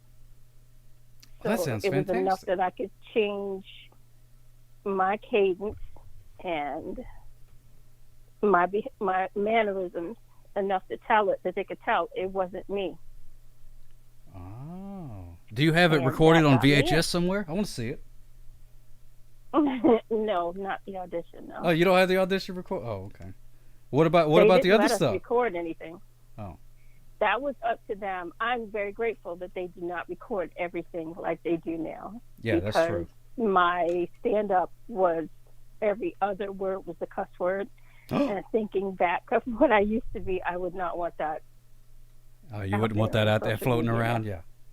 Yeah, because I would totally, like, every day be retweeting and be like, hey, Tinker, look at this. You remember this thing you did? This is hilarious. I love it. It's my favorite stand-up thing. And you would be like, Sock, you get that out of here. Stop that. I'm trying to melt people's fat cells with this wand and contraption or whatever. And I don't need them hearing me cussing all the time. Yeah. Yeah. Well, I had to do 5 minutes. That's a long time. Yeah, I had to do 5 minutes of stand-up. I mean, I got laughs, but that was hard. That was really hard. That's tough. Yeah, I'm not very good at stand-up. I've done it a few times myself, but it's not... I used to want to be a stand-up. I used to want to be a stand-up comedian. I used to love it. I used to listen to all these, comedians and things like that. And then whenever I found out that they work on like a routine, and then they just say the same thing over and over again, then I was like, well, that's no fun. I don't want to do that no more. The end. No, you don't want to do it anymore? I don't. It's you have to like work on a set, and then it's like, oh, I got to say this word in this certain place, or I got to put emphasis on this thing, and it's like such an exact thing that it's just, I don't know, it sucks all the fun out of it for me. Like I like doing this, where I just get on, and then I don't know what's gonna happen. I don't know what you're gonna say. I don't know what I'm gonna say, and then we just say it, and then we all move on with our lives, and I don't have to sit there and go.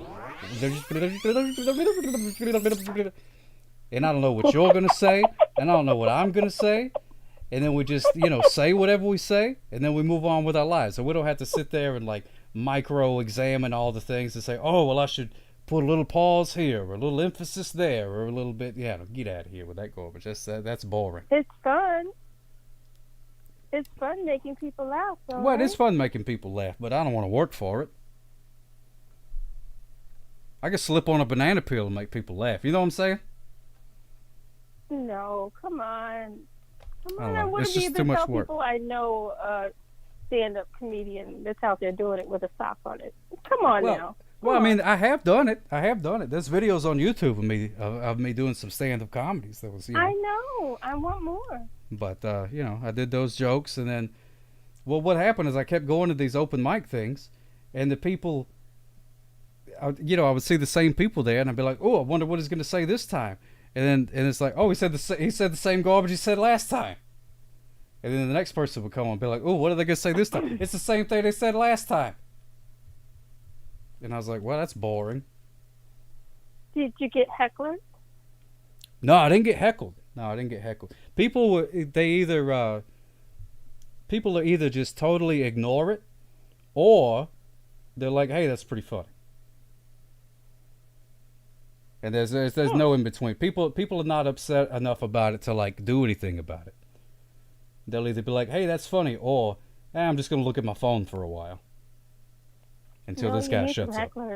Yeah, that would be fun. I would like to have some hecklers. Some hecklers would be pretty fun. Every once in a while, I got a few hecklers that'll come into the chat, but that's different.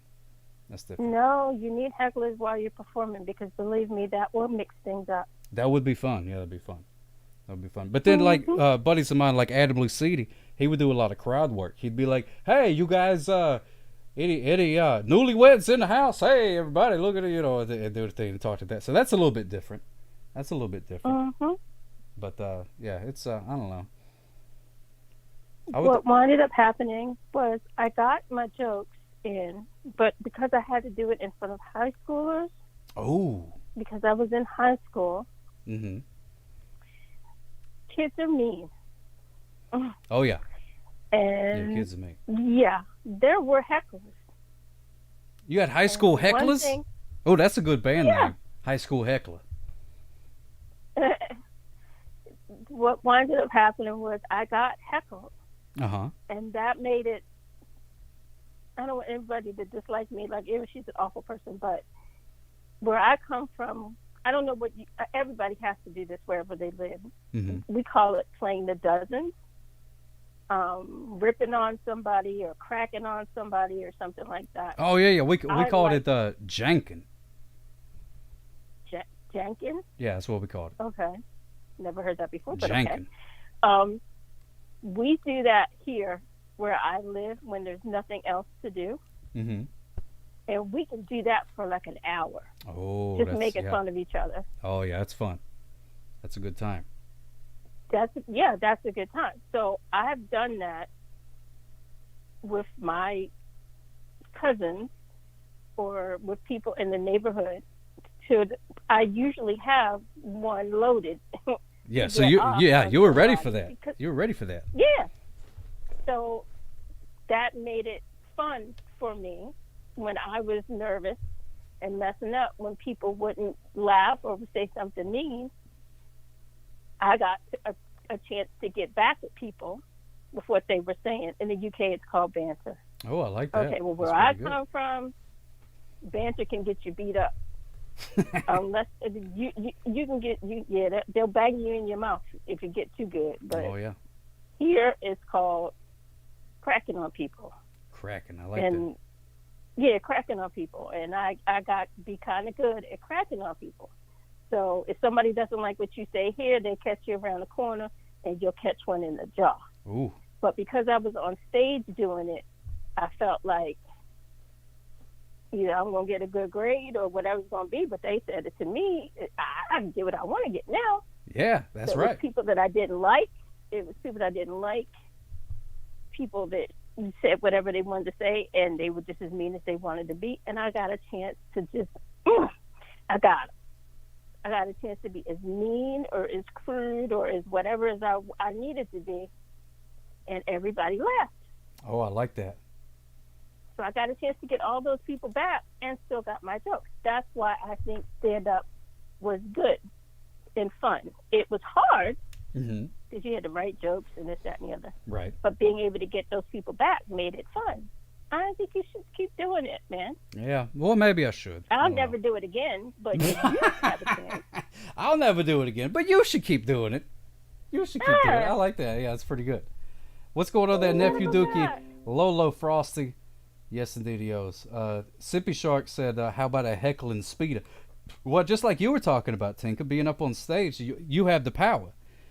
And it's the same thing whenever I pull somebody over. If they want to get smart and start, and cracking on me and whatnot, then all I got to do is say, oh, that's a good one. Oh, you know what else is really funny? Whammo, another ticket. And then I write them another ticket. And then who's laughing now? Not them, because they usually start crying. They say, oh, Sock Up, I'm sorry, I didn't mean it. And I'm like, oh, you crying? There's no crying and pulling over. Whammo, another ticket for you. And then, we keep going in such a manner like that. So, I just keep cracking on them. That's not right. So, can't you just shoot him, Sock Up? Well, I mean, no, that's not right. Just because it's sort of like, you remember that movie Jurassic Park?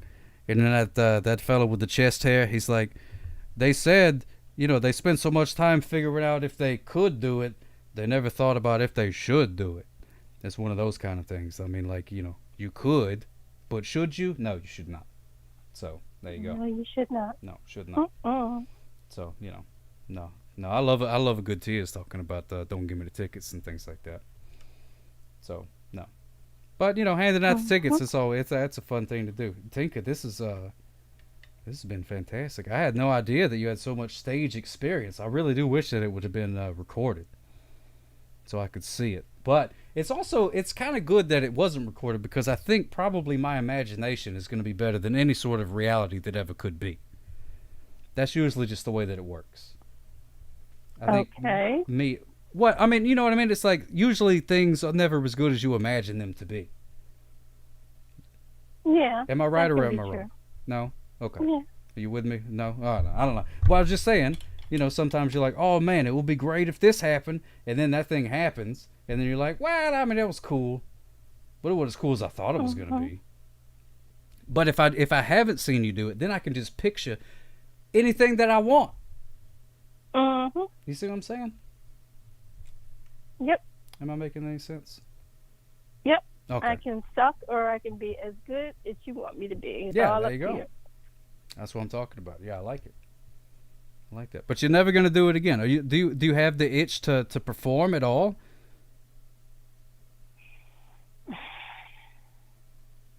I mean, No? I've been extras and stuff, but here and there, but that's about it. But you don't want to be extra on stage?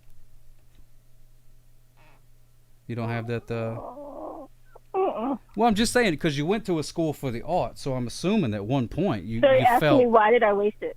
No, I'm not asking why'd you waste it. I'm asking, like, what changed, No, the outshot, don't worry. No, you're good, my friend. Smooches for you. No, you're good. You went to a school for the arts. You auditioned. So what, you did it and you were like... I did a lot of auditions, and I became a little pregnant. Oh. And bills and such. I gotcha. Okay. Came into feeding my little monsters. There you go. And it was like real life kind of crowded that out of my mind. Like, yeah, this was wonderful and it was great, but they need food. This is true. Oh. Yep, got to feed them babies and whatnot. So that makes sense. Yeah, no, I was just wondering. But you don't miss it though. So you don't think like, man, I should be. You don't watch a play or something and think, man, that should be me up there. Because now these days you're like, whoa, I'm glad that ain't me up there. I mean, every 500 years or so, but not to the point where I yearn to do it again. Not right now. No yearning. Only in movies, like when I look at Marvel movies, I always say, "Dad, that's just stuck with this. Look what they're doing. It's so amazing." But not on stage. Oh, okay. So being in the movies and stuff, that was the Was that the That original would've been goal? great. Wanted to be in the movies? Movie star? Yeah, Swimming pools and Yeah. movie stars? swimming pools and movies. Well, I was there when Tupac and Jada Pinkett Smith were there.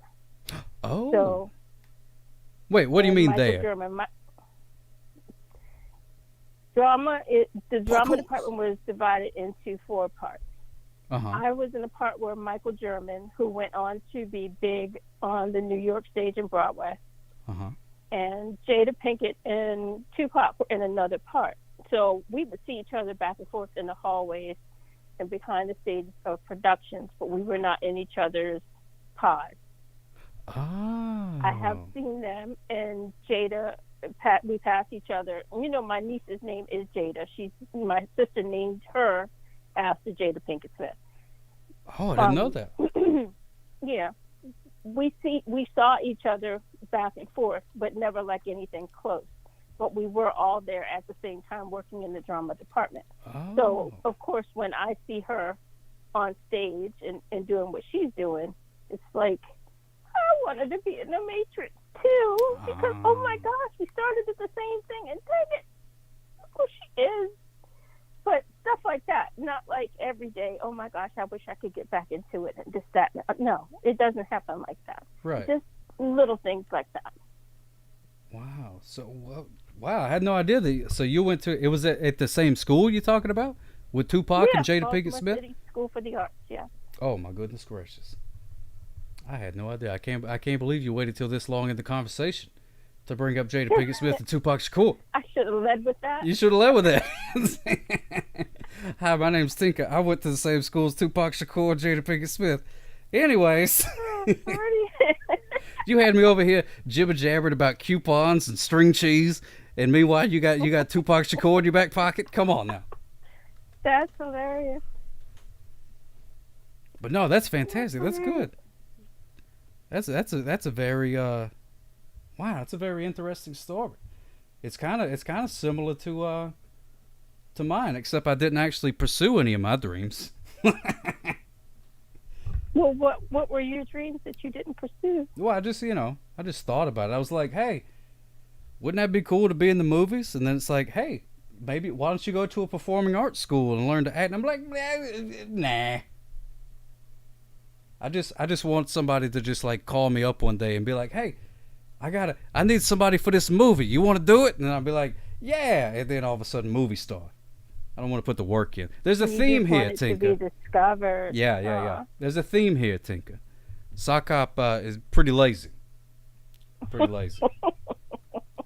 I like catching speeders. I'll put some work into that, but I think that's where all my energy goes. There's no energy left for much else after that, you know.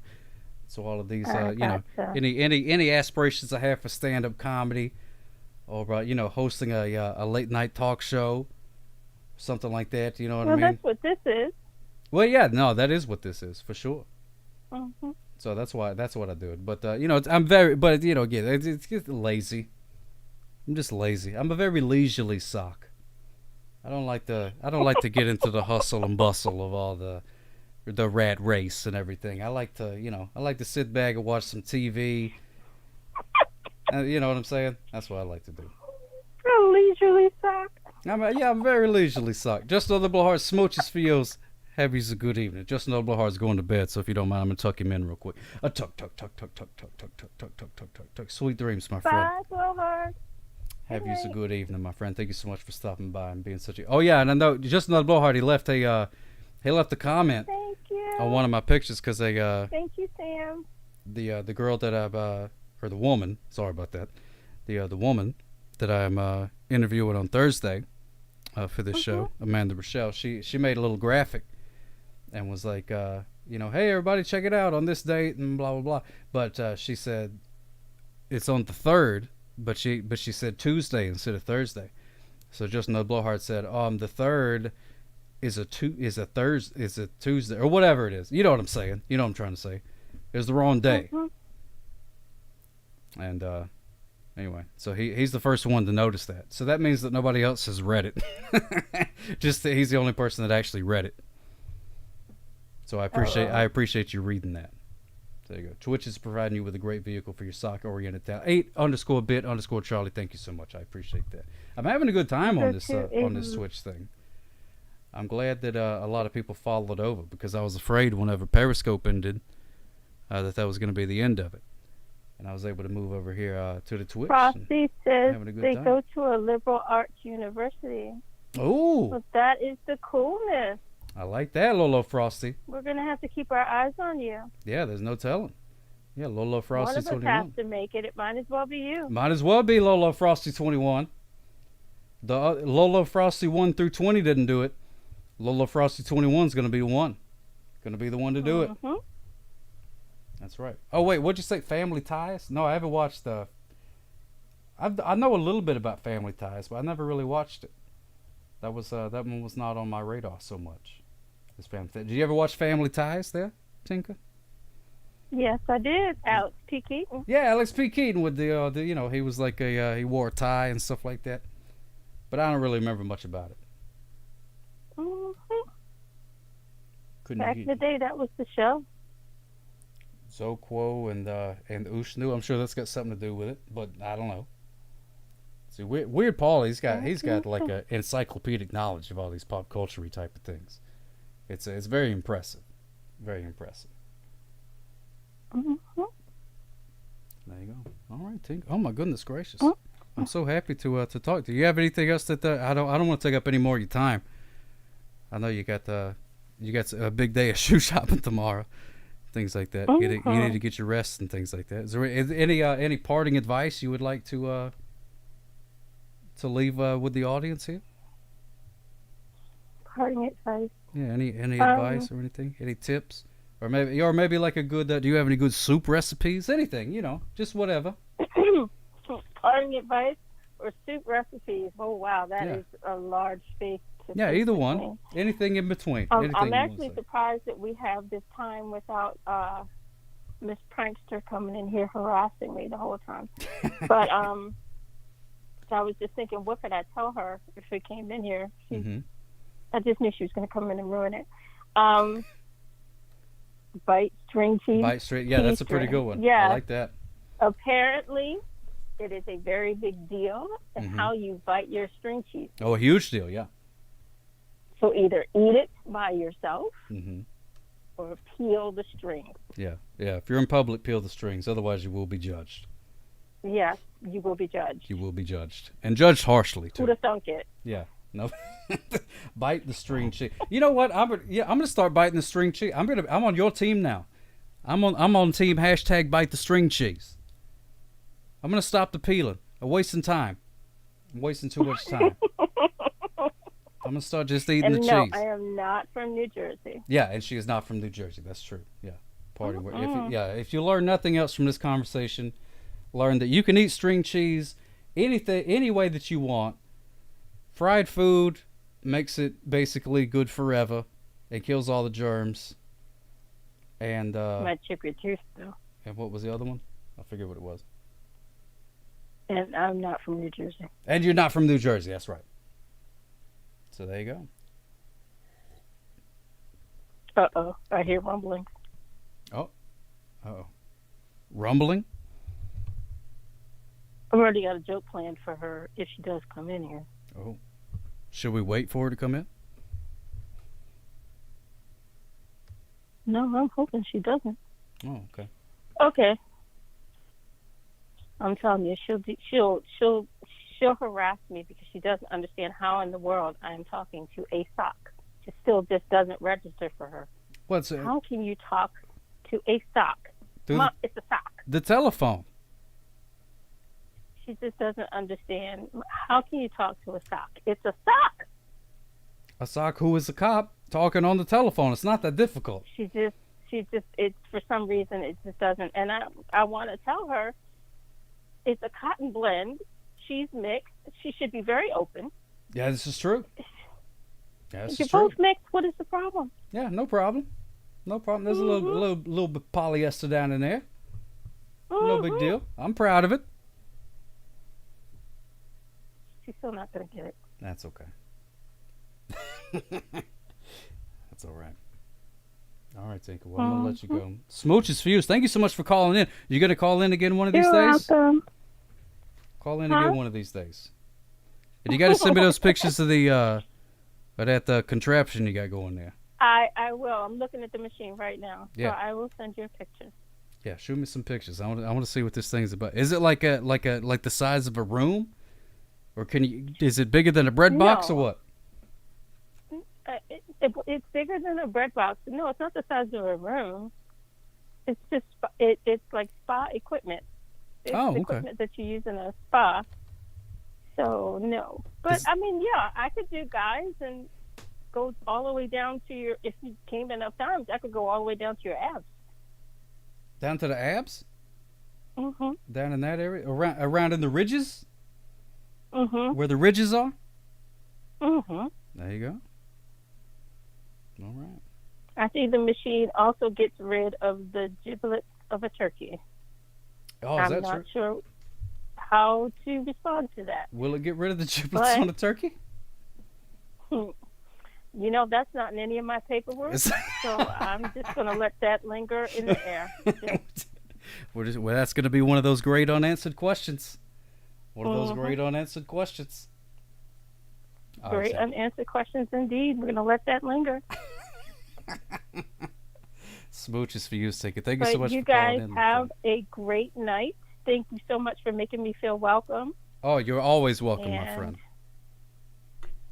You tell the lawyer I did show up, so she doesn't have to serve me with papers or anything like that, because that would be rough. Well, no problem. Yeah, that's pretty easy because you don't have to worry about that. She's not a real lawyer.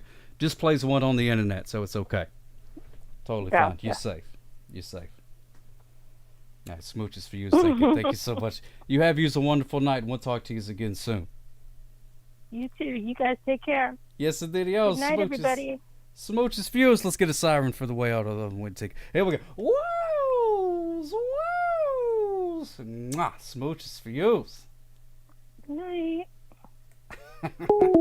Tinker, everybody. Yes, the videos. That's fantastic. Now turn the sirens off. That gummit. There we. All right. Now we got it. All right. I'm in the mood to do one more phone call if somebody wants to call in real quick. I got carried away talking to our good pal Tinker there. I was so happy to talk to her. She's been a long-time friend of the show, and has never called in any capacity. So, I'm very happy to talk to her. When my get-up Hanko has got up and went I hanker for a hunk of cheese. Oh, the hunk of cheese. There we go. Oh, I learned all about the hunk of cheese last time. Iceman AYR, thank you so much. Ooh, pardon me. All right, let's take a look and see what Iceman AYR got for us. Wait, drum roll, please. Wow, look at that. It's a chessboard, ladies and gentlemen. Now we can play some chess. Now all I got to do is learn how to play chess, and we will have us a fantastic time. Look at that. Isn't that great? Oh, man, look at that chessboard. Look at that chessboard. It's got knights and bishops and queens and kings and jacks and nines and tens and aces and all those. The gang's all here.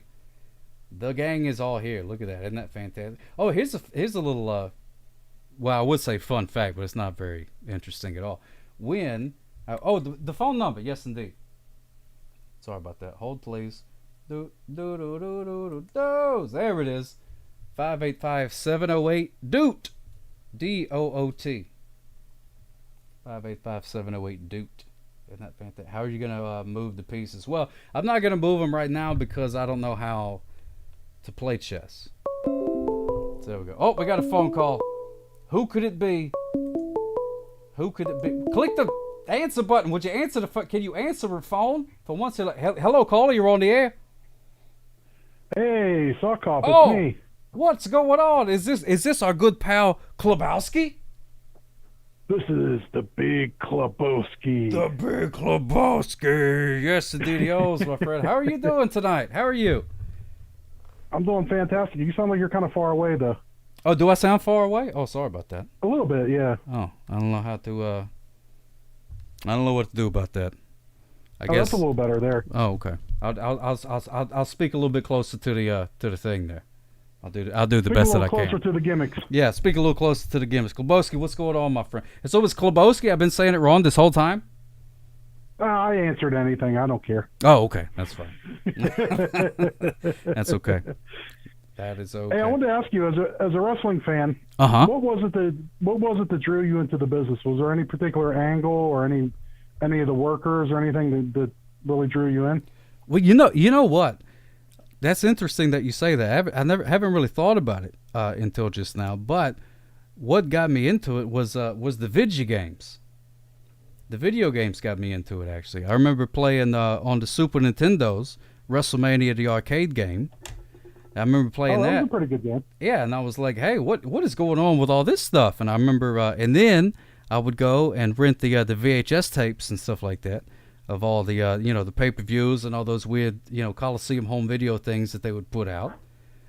And I would check those things out. And then I watched those for years and years and years. And I remember talking to Daddy Sock one day, and I was like, oh, man, I really wish this wrestling thing still came on. And he was like, what are you talking about? It comes on every Monday night. And I was like, what? How come you didn't tell me this? I had no idea. For years, I was watching the VHS tapes. I thought it was over with. I didn't know it still came on. And then I started watching it on the TV. And the very first Monday Night Raw that I saw, they had a Royal Rumble at the during the show.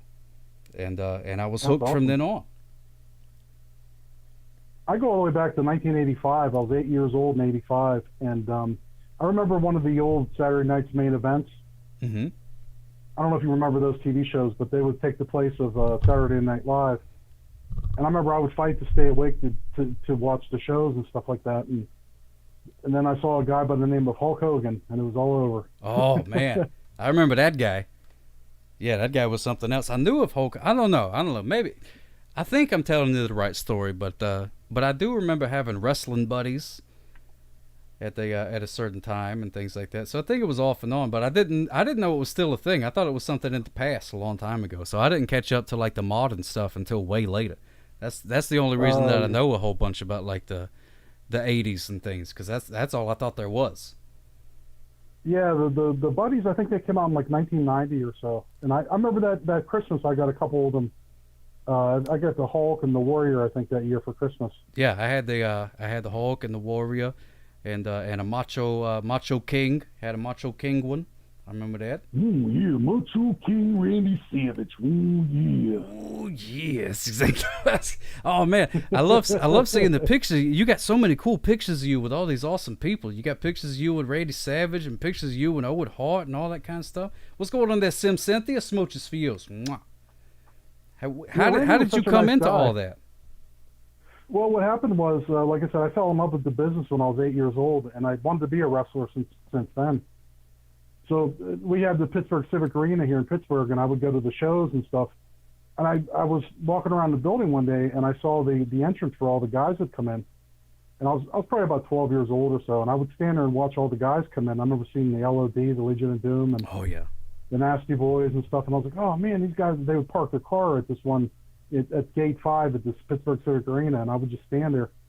And then when I got older, I met this girl that had a car. I think I was 15 when I met her. She was like 21. So she was like, let's follow the guys. So we wrote a bunch of their license plate numbers down, and we would follow them, like as they were leaving the Pittsburgh Civic Arena. They would go all the way out near the airport here in Pittsburgh. They would stay at like all these hotels. We found this one long road where they all stayed, and I found every restaurant where they would eat. I knew every hotel they stayed in, and I got to know a lot of the guys. Every time they used to come to Pittsburgh every 2 months. This is like in the early '90s. We would be there at the airport. Like Shawn Michaels like knew us and stuff, and he'd be like, "Oh, not you guys again." Oh, that's awesome. And I got to know, like just casually. Like I wasn't their best friend or anything, but I knew like the Undertaker and Bret. I met Bret Hart a million times. And we saw the guys so many times that one time they asked us. The girl that I knew, we gave Razor Ramon a ride down the road. Oh, that's awesome. I rode in the car with Razor Ramon in 1994. The bad guy, yes indeed. Oh, that's fantastic. Did you ever think about becoming a detective? No.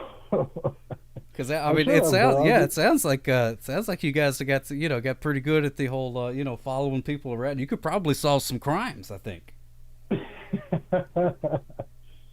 So what happened was later on, when I was back before the internet, it was hard to determine how to get into the wrestling business. But I had randomly met this old wrestler that used to work as a security guard downtown here in Pittsburgh.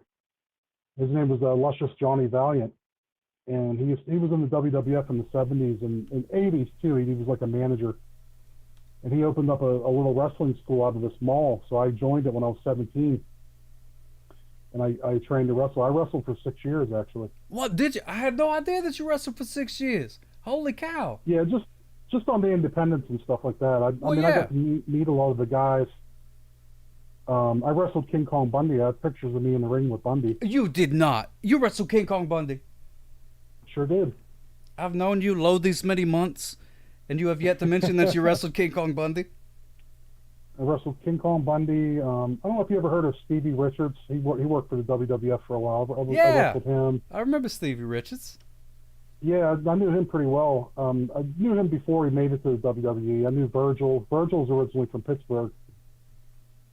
Wow, that's fantastic. Yeah, I pictured myself with Bundy. Yeah, it was my only main event though. I worked with King Kong Bundy. Who won? My only one. No. I said who won? Oh, who won? Oh my God, he beat me with the Avalanche. Remember? He would position you up in the corner, and he would come charging in. Oh my goodness! Bam! Oh man, yeah, he was on the few episodes of Married with Children. That's where I first knew of King Kong Bundy. Yeah, he was. What a really nice guy. He died here about a year or two ago. I can't remember exactly, but he passed away. But that was back in about 2000. Wow. When I had the match with him and stuff. But yeah, he hit me with the Avalanche, and then his big deal was like he would scream at the referee, "I want 5!" Oh yeah.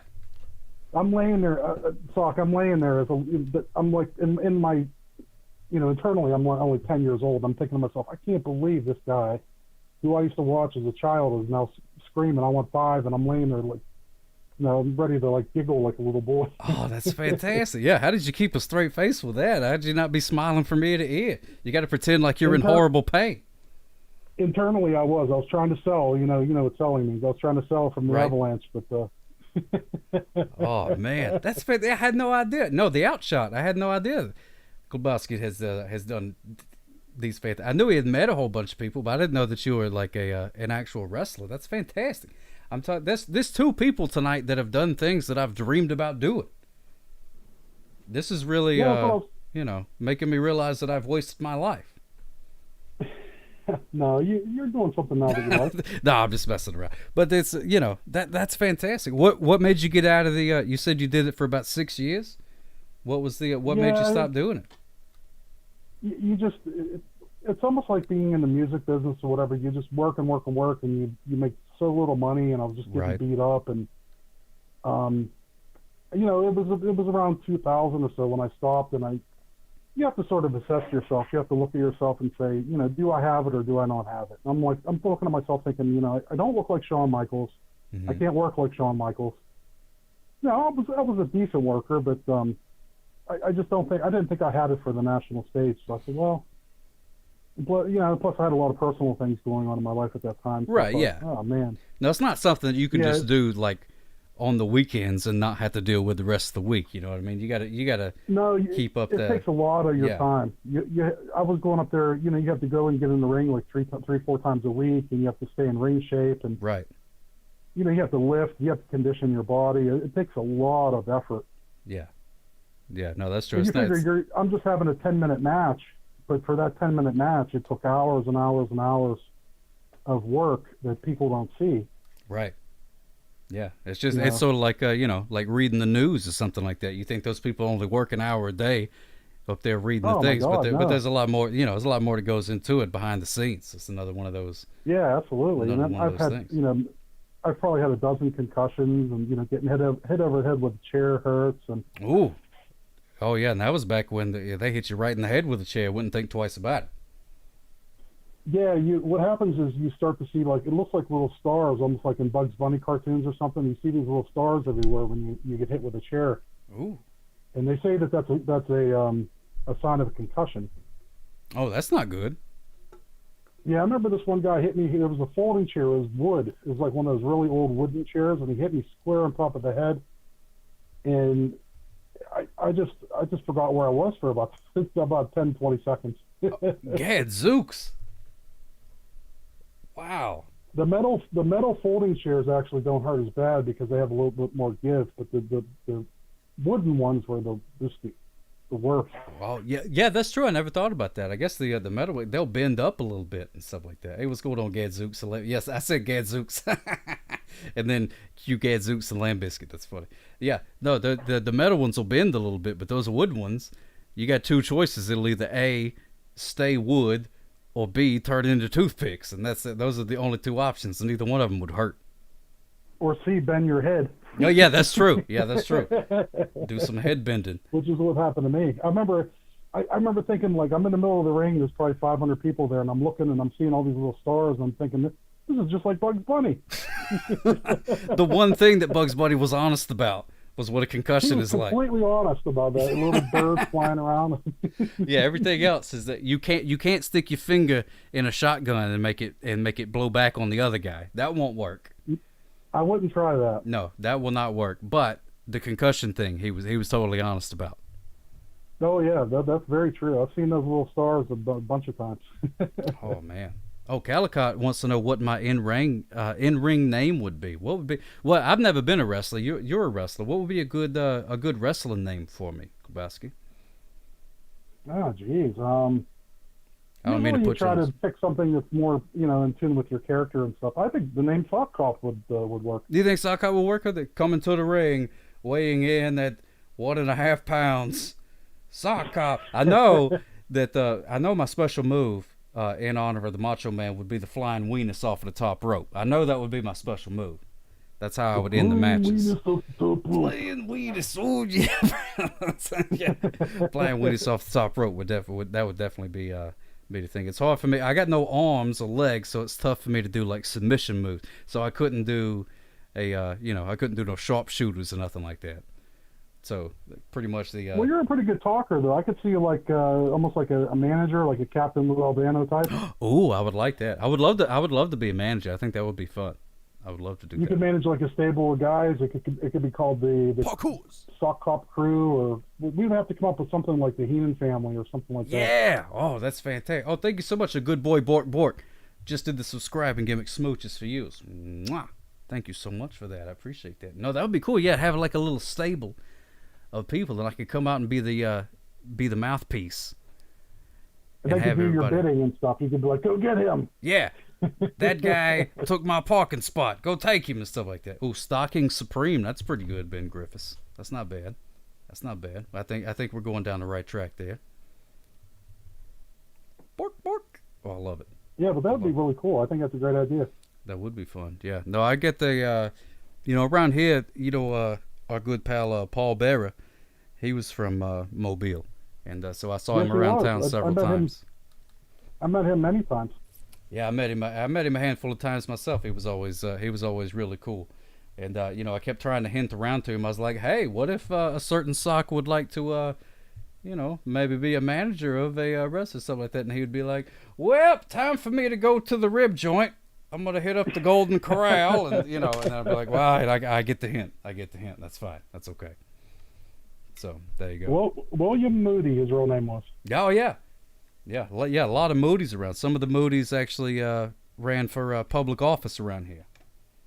Oh yeah, I'm not sure if they've if any of them were successful or not. But my Undertaker. Oh man, that's good. You got that. You could do a whole gimmick of just being like I don't know, like a shapeshifter. And you can like impersonate all the peoples and stuff like that. And people are like, oh my goodness, is that Macho Man? But they're like, oh, that was Klobowski, whammo! And then here comes Klobowski with a thing. What was? Oh my Undertaker! Oh my goodness, is that Paul Bearer coming? And whammo! Here comes Klobowski with a steel chair out of nowhere. What was your did you have like a special move type of thing? What would you do? Yeah, actually I did. It used to kill my knees, but I would come off the second rope with like a splash. Ooh, I like that. Oh yeah, I bet that would hurt the knees. I don't have any knees, but I imagine the weenus area would probably hurt. Yeah, I wore knee pads and everything, and it just really used to kill my knees really bad. Yep. Yeah. But it would make a big. Oh no! Somebody was asking if this is Klobowski on the line. It is, Nephew Duke. Yes, indeed. Yes, it is. But yeah, I would jump off the ring. A couple of times I broke a few rings. I'm a pretty large person, so I don't know if you guys ever see that, like in the WWE, where that Brock Lesnar, like the ring collapsed. Yeah. That wasn't real. That was a gimmick. They had the ring gimmick. I actually had that happen to me once. Whoa, that's awesome. That's it happened cool. for real. I worked for this promotion in Cleveland, Ohio, which is a couple hours away from Pittsburgh. But they brought us in, me and my tag team partner, and I got tagged in, and I gave this guy a sidewalk slam. And as soon as I landed with him, I hold him on my side, jump up in the air, and landed on my butt. And the ring just sort of imploded. It just went boom, and I was scared to death. Oh my goodness gracious! Was it near the beginning of the match? It was. We were in the very first match, so it sort of ruined the show. Oh no! Were they able to like fix it? No, well, they had just got the ring. They bought it, and this guy from I think they bought it from some guy down south or something. They bought it up, and it was faulty or something like that, and so it imploded. So the rest of the show, they didn't want to give the ticket money back. This is how wrestling promoters are. Mm-hmm. So they didn't have to give the ticket money back. They made every other match a Falls Count Anywhere match. So just forget this whole ring thing. We'll just do whatever. whatever. We don't need a ring. Yeah, we don't need that thing. Just whatever. Just touch a rope every once in a while. It'll be fine. Doesn't matter. Falls Count Anywhere the rest of the night. Falls Count Anywhere, since the only place we have left to wrestle is anywhere. Yeah, except for the ring. Yeah, anywhere but the ring. That's fantastic. And they were not happy. They gave us our money, and they never called us again. Oh, well, that's a shame. It's not like it was your fault they bought a crappy ring. I hope they kept the receipt. My good friend of mine got his booked up there. He was a ring announcer, and he told me, he was like, don't feel bad. This was 20-some years ago, but he's like, don't feel bad. He said, it wasn't your fault. It was a faulty ring, and, and that kind of thing. But I did feel really bad about it. Well, yeah. No, I understand feeling bad about it. Crap happens. Yeah, it does. It most definitely does every single day.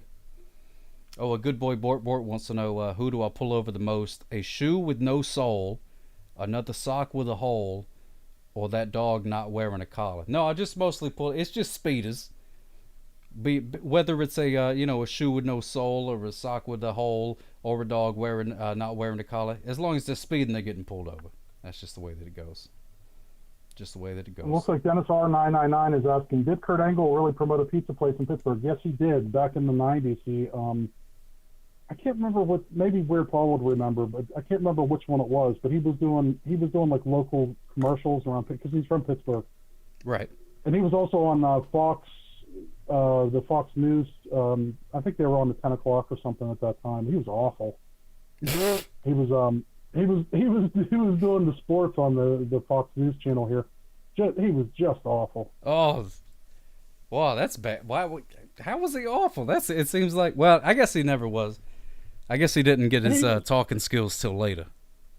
No, he didn't. He was a great promo in the WWE, but I think he was just reading from the teleprompter. He would say, "Okay, now back to you, Sock Cop." Oh. And in sports today, the Little League team really scored a lot of points and won the game. Congratulations. That's exactly the way he was. I remember watching him. I was excited because his aunt was a friend of my mom, so I knew about Kurt Angle like many, many years before he became famous. Oh, wow. So, yeah, it's pretty funny. That's a long story, too. But, I knew a couple members. I never actually met him, but we knew some members of his family and stuff like that. But I was excited when he won the gold medal and all that. And I remember when he was hired on to work on the news, I remember watching thinking, oh, good God, you gotta find a different gig. Yeah, you better heal that broken freaking neck and get to wrestling again, because this news thing ain't for you, Jack. The WWE wanted him right out of the Olympics. They wanted him in '96, but he turned them down. He thought, I'm a real wrestler. I don't do the phony bull crap, you know. Oh yeah.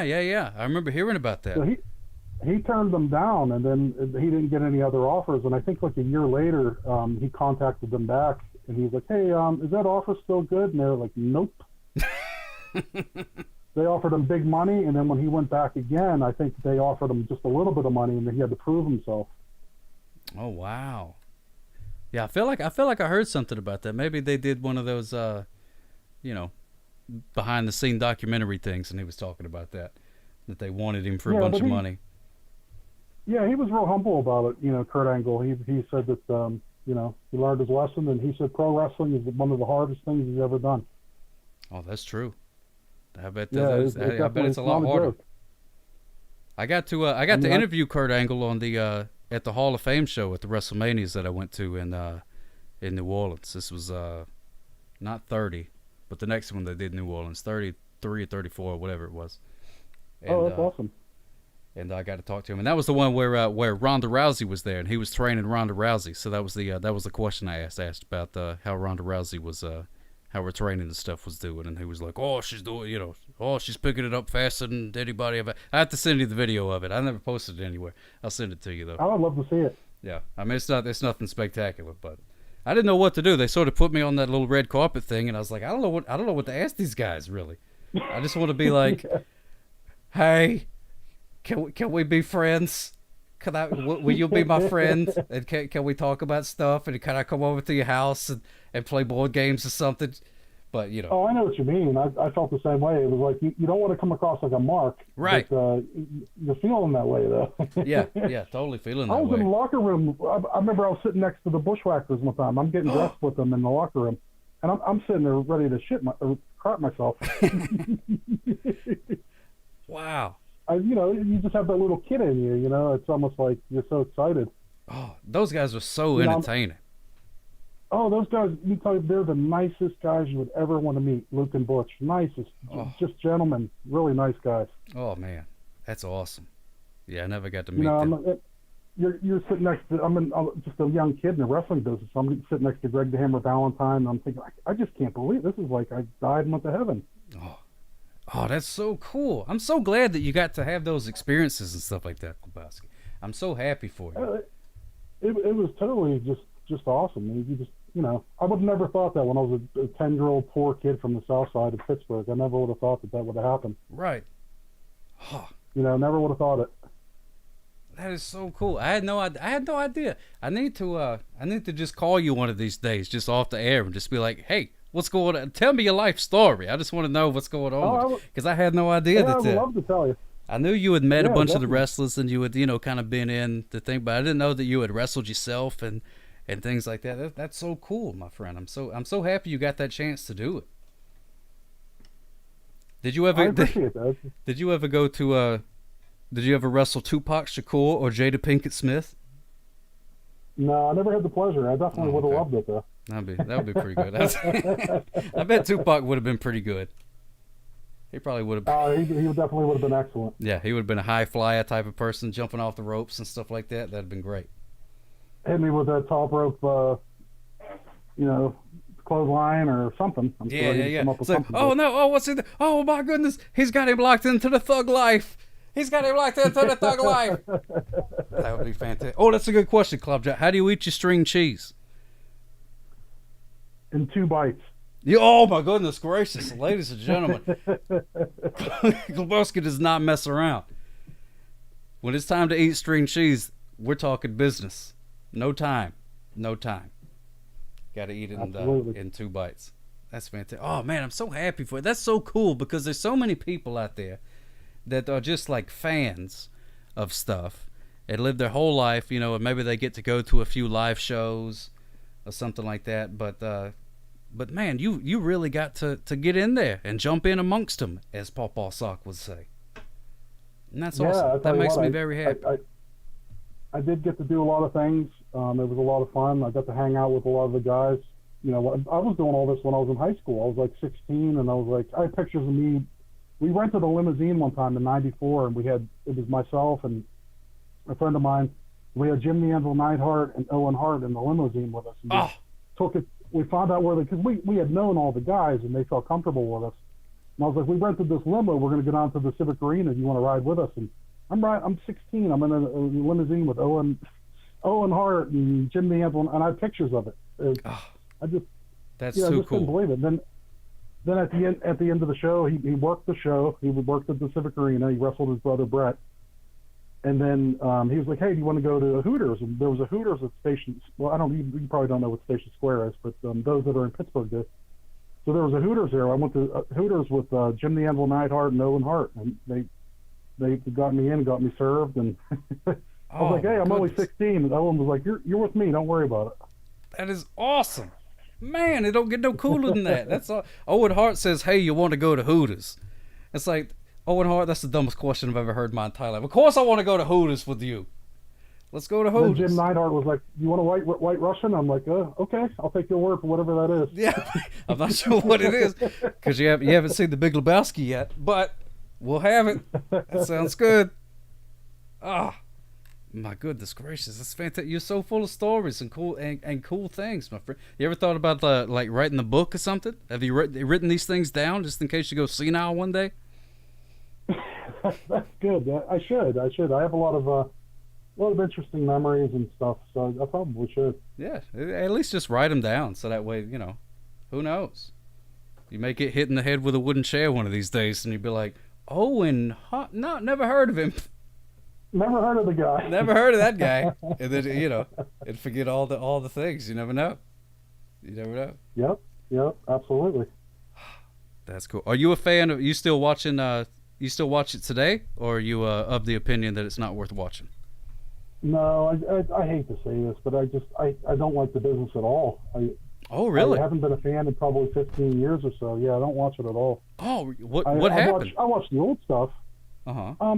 It's not what I grew up with. Oh. Yeah, it's not what I grew up with. It's I just think the guys from like the 80s they were special, like Savage and Tito Santana and Junkyard Dog and all those guys. I think it's overly scripted. I don't think people sell enough. There's so many things that it just. Oh yeah. No, this could go on and on. Oh, yeah. If people like it, you can watch it now. I don't like it, so I don't watch it. So I don't complain about it or anything. But no, well that's good. Yeah. Yeah, because some people don't know about it. 2. Yeah, I'd rather watch WrestleMania 2 than anything they got on TV nowadays. Yeah, that's true. It's hit or miss for me. It's hard to say. I get into it and watch it for a couple of weeks, and then I'll forget about it for a couple of weeks. I'm off and on. I just sort of check it out, just something to do. As you get older, you find it gets harder and harder to find the joy in life. So you take those little nuggets of joy whenever you can. So I dig in. And, yeah, that's true. That's true. It's sometimes it's fun to just pretend. I know it's not as good as it could be, but better than I don't know, watching Keeping Up with the Kardashians or something like that. Yeah. I'd rather, like today, I'd rather watch stuff on Twitch and stuff. There's a lot more imagination, with folks like yourself and Weird Paul and yeah, that's all true. those kinds of things. Rather than watching some network, reality show. I just can't get into those either. Yeah. No. Weird Paul, I think, is probably making better stuff than 90% of the stuff that's on TV, for sure, 100%. Oh yeah, I would rather watch original content like that than, with some lawyers approving to be on television or something. Oh yeah, all of that it's stuff. all nonsense. Yeah, everything's all sanitized and stuff like that. So what are you up to? Somebody asked, what are you up to these days? If you don't mind sharing. I mean, yeah, I got to say, but you did some wrestling and things like that. So whether you just hanging around or what? What do I do these days? Yeah. Yeah, I just have a job and I don't do too much else. We have 2 pet ferrets. Hey, that's cool. I'm 44 years old. I'm not coming off the second rope anymore. So you haven't broke any rings lately in the past 6 months or so? No, I haven't had a match actually since about 2000. Oh wow, well that's good. So it's been 21 years since I've been out of the ring, but you did it, and that's the important thing. Yeah, I was there from '94 till 2000. That's so cool. Yo, Erica, good to see you, my friend. Thank you so much for stopping by. Did you ever meet Randy Poffo? Yeah, he did. Ben Griffiths. Yeah. Yeah, I met Randy Poffo twice. Yeah. Oh, yeah, that's what I'm talking about. Meeting the Randy Poffo. Cream of the crop, yeah. Pretty much everyone who was on the roster from like 93 to 95 or something like that. That's awesome. Yeah, Brett and Owen and The Undertaker and Shawn Michaels and Diesel and even a lot of the guys that are gone now, like Crush, and I have a lot of memories of Bam Bam Bigelow and man, I met Ludwig Borga. I don't know if any of you wrestling fans out there would remember Ludwig Borga. Oh, I don't remember that. I met Tatanka, the Native American.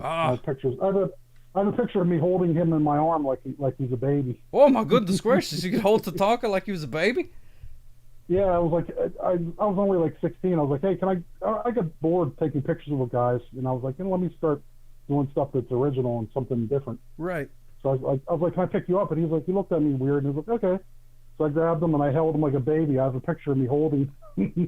Oh my goodness gracious, that's awesome. What's going on, Manifold guys? At Club Josh TV, that's a fantastic idea. He says petition for Klobowski's Wrestling Story of the Week. We ought to do that. Yeah. You remember I was saying you should write it down. How about you just record it, do an oral history, record yourself telling a story, and then we can get that going on. Yo, Erica says Razor Ramon was my dude. Yo, Erica, if you go back and watch the replay, the buddy that we're talking with right now, Klobowski, he rode in a limousine with. No, wait. What'd you do with Razor Ramon? You hung out with Razor Ramon. You met Razor Ramon. What'd you do with Razor Ramon? We offered him a ride. You rode in the car. Yeah, the WWF used to do benefit shows like for local charities and stuff. So they were doing a show at a high school. It was just outside of Pittsburgh, and we went and watched the show, and a lot of the guys knew us. So Shawn Michaels and Razor, they're riding in the same car. They would ride town to town with each other. So there was a bunch of kids behind this high school, and they didn't want the kids to see them leaving together after they had just wrestled each other, breaking quote-unquote kayfabe. Right. So they saw us, and they were like, hey, where are you parked at? And the girls, she was like, my car's over there. She's like, hey, can you give Scott a ride down the road? There was like 100 kids behind this high school. Can you give Scott a ride down the road so these kids don't see us leaving together? You know what I mean? So I was like, yeah, definitely. Well, I don't know. Let me check my schedule. Yes. Let me check my Palm Pilot. Yeah. So she ran and got her car, and then she brought it behind this high school. And then we're waiting, and then we couldn't believe it. We're like giddy like two little kids. Oh. Then Scott Hall comes out, and it was a little, I'm 6'3" myself. I'm a very large guy, and I had to squeeze in the back of this little car she had. Scott Hall was in front of me. I was about to ask if you had to like adjust the seats and things, because wrestlers are notoriously large fellows. Yeah, he was probably 6'5". Oh wow! So if you're getting into in the car. Yeah, we only rode him. We probably rode him about a mile down the road, and then we pulled over on the side and behind Shawn Michaels, and he got out of the car and got back in with Shawn, and they went on to the next town. That's fantastic. They would keep with the kayfabe. Keep with the kayfabe. He was Intercontinental Champion at the time, and I was like, hey, Scott, can I see the belt? And he's like, oh, we're going to be late. And he wouldn't let me see the belt, and I was so let down. Oh, well, he's the bad guy. Bad guy can't be nice unless you play with the belt. Yeah, it's great. I tell you what, I got a ton of great memories, like seeing Undertaker all drunk and a few things that wouldn't be appropriate for certain shows. But. Right. That's why you got to write that book. Write that book. That tell-all book. I'd be the first one in line getting me an autographed copy. Oh yeah, definitely. It was a lot of fun. I used to love when they would come. I was working at the time, and I would take off work, and because they would come like every 2 months, every 3 months, something like that, and you get to know them and stuff. They would know my face and know us a little bit. But it'd be like, hey Owen, what's going on? Hey Brett. Oh. Hey Bastion Booger. Oh, that's awesome. Never Bastion Booger. Oh my goodness gracious, that is fantastic. No, it was not like that here, at least with the WWF at the time. It was a very rare thing if they came by town. I was like, whoa, holy cow. Yeah, it's so much different now. Back then, it was a smaller company. Like, I met Vince McMahon. Like, I stood there and talked to him for 5 minutes in 1994. Oh, wow. Yeah, I have a picture with myself and Vince, and I was like, someday I'm going to be working for you, sir. Someday. He's like, I'll look forward to it. That Vince McMahon voice. Right. Sounds good, pal. Whatever. Sounds good, pal. Oh, my goodness gracious. Oh, Basky, I could sit here and talk with you all day. Oh, geez, I'm keeping you over. Usually you're done by now. Usually, but, it doesn't matter. It's not network TV. I don't have a hard out or anything like that. Doesn't matter. Yeah, that's true. It's all good. But no, I want to make sure we save some for next time too. I don't want to blow the whole all the memories in one thing. Got to save some for next absolutely. time. For Klobowski's Wrestling Memory of the Week. That's what we're gonna do a thing. It's gonna be fun. I like that idea. You could show one of my pictures on screen or something sometime.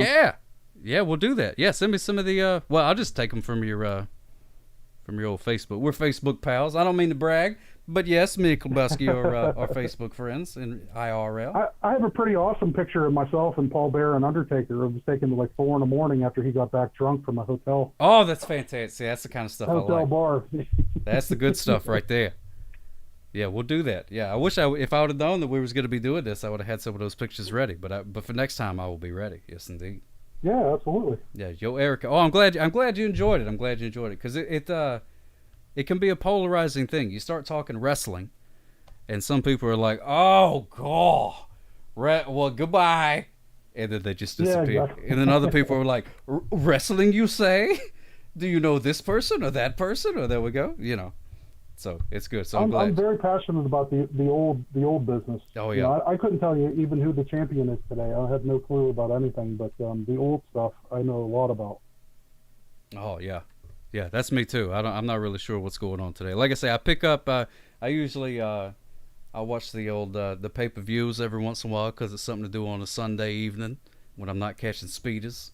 But other than that, I don't really watch a whole lot of it. So I don't really know what's going on either. I just sort of pop it on. And even when it's on, most of the time I'm looking at my phone anyways. I'm like, oh, weird pause on. And then I just watch that instead.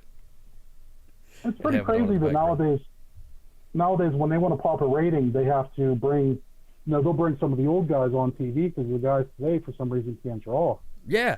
They start trotting out all these geezers. And it's like, oh my goodness gracious, these folks again. Yeah, it's like, here's the $1 Million Man, Ted DiBiase. Yeah, it's like, come on now, get out of here with that garbage, Ted DiBiase coming.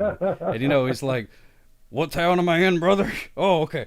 Oh, it's hey, you, what's this guy's name? So, well, Steve, whatever. Okay, whatever, Steve, whatever.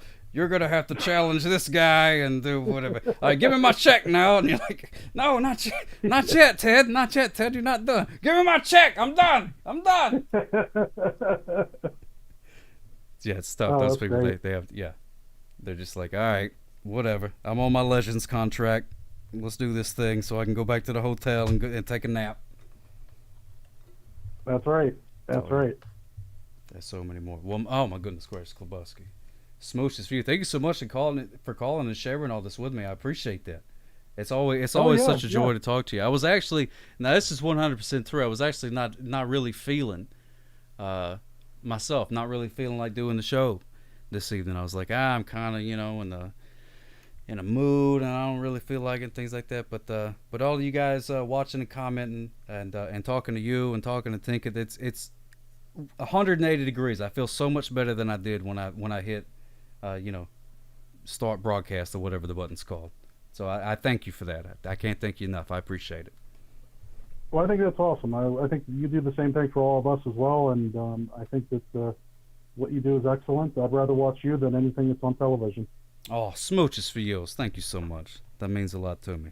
That means a whole lot to me. And like I say, oh, I feel so much better just talking to you and getting to talk some shop and talk some old wrestling and hear some of your stories and things. Fantastic. This is what life is all about. I could go on and on and on. And I want to let you, but I want to save some for next time too. And also, South Cup's got to get up in the morning and catch some speeders and things like that. I know it's getting late. You and me both. All right, my friend. Thank you so much, You have a good night. You too, my friend. Thank you. So let's do some siren for Klobowski on the way out. Woo! balls. Oh, perfect. Yeah. Woo! Ooh. Woo! Good night. Yeah. All right. Goodbye. See, smooches, feels, my friend. Have a good night. Yes, indeed. Oh, my goodness gracious. Love it. Love it. Love it. Can't get enough. Klobowski. Oh, turn the siren off for crying out loud. There we go. Tinka, thank you so much for calling in. I wish there was more hours in the day. I wish there was more hours in the day so we could sit around and chit chat. Manifold Kaizen, thank you so much for those 42 bits. Oh yeah! Smooches are for yous. Beautiful, beautiful, beautiful. Well, sorry, I think this is the longest Twitch show that I've done since I started on Twitch. I think this is the longest show, and I could not be happier.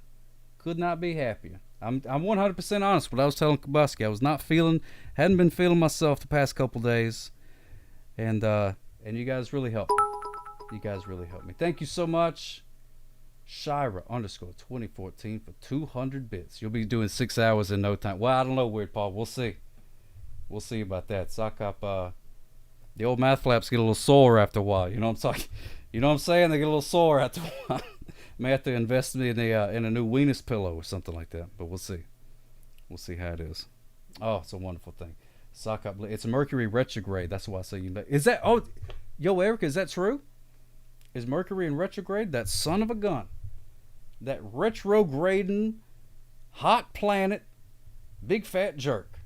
The cartoon version. That's true. I gotta work on that. The Outshot. Thank you so much for those 100 bits. Oh yeah! Smooches for you. Weird Paul. Oh my goodness gracious. Oh, it's all of June. Oh, well, come on, July. Weird Paul.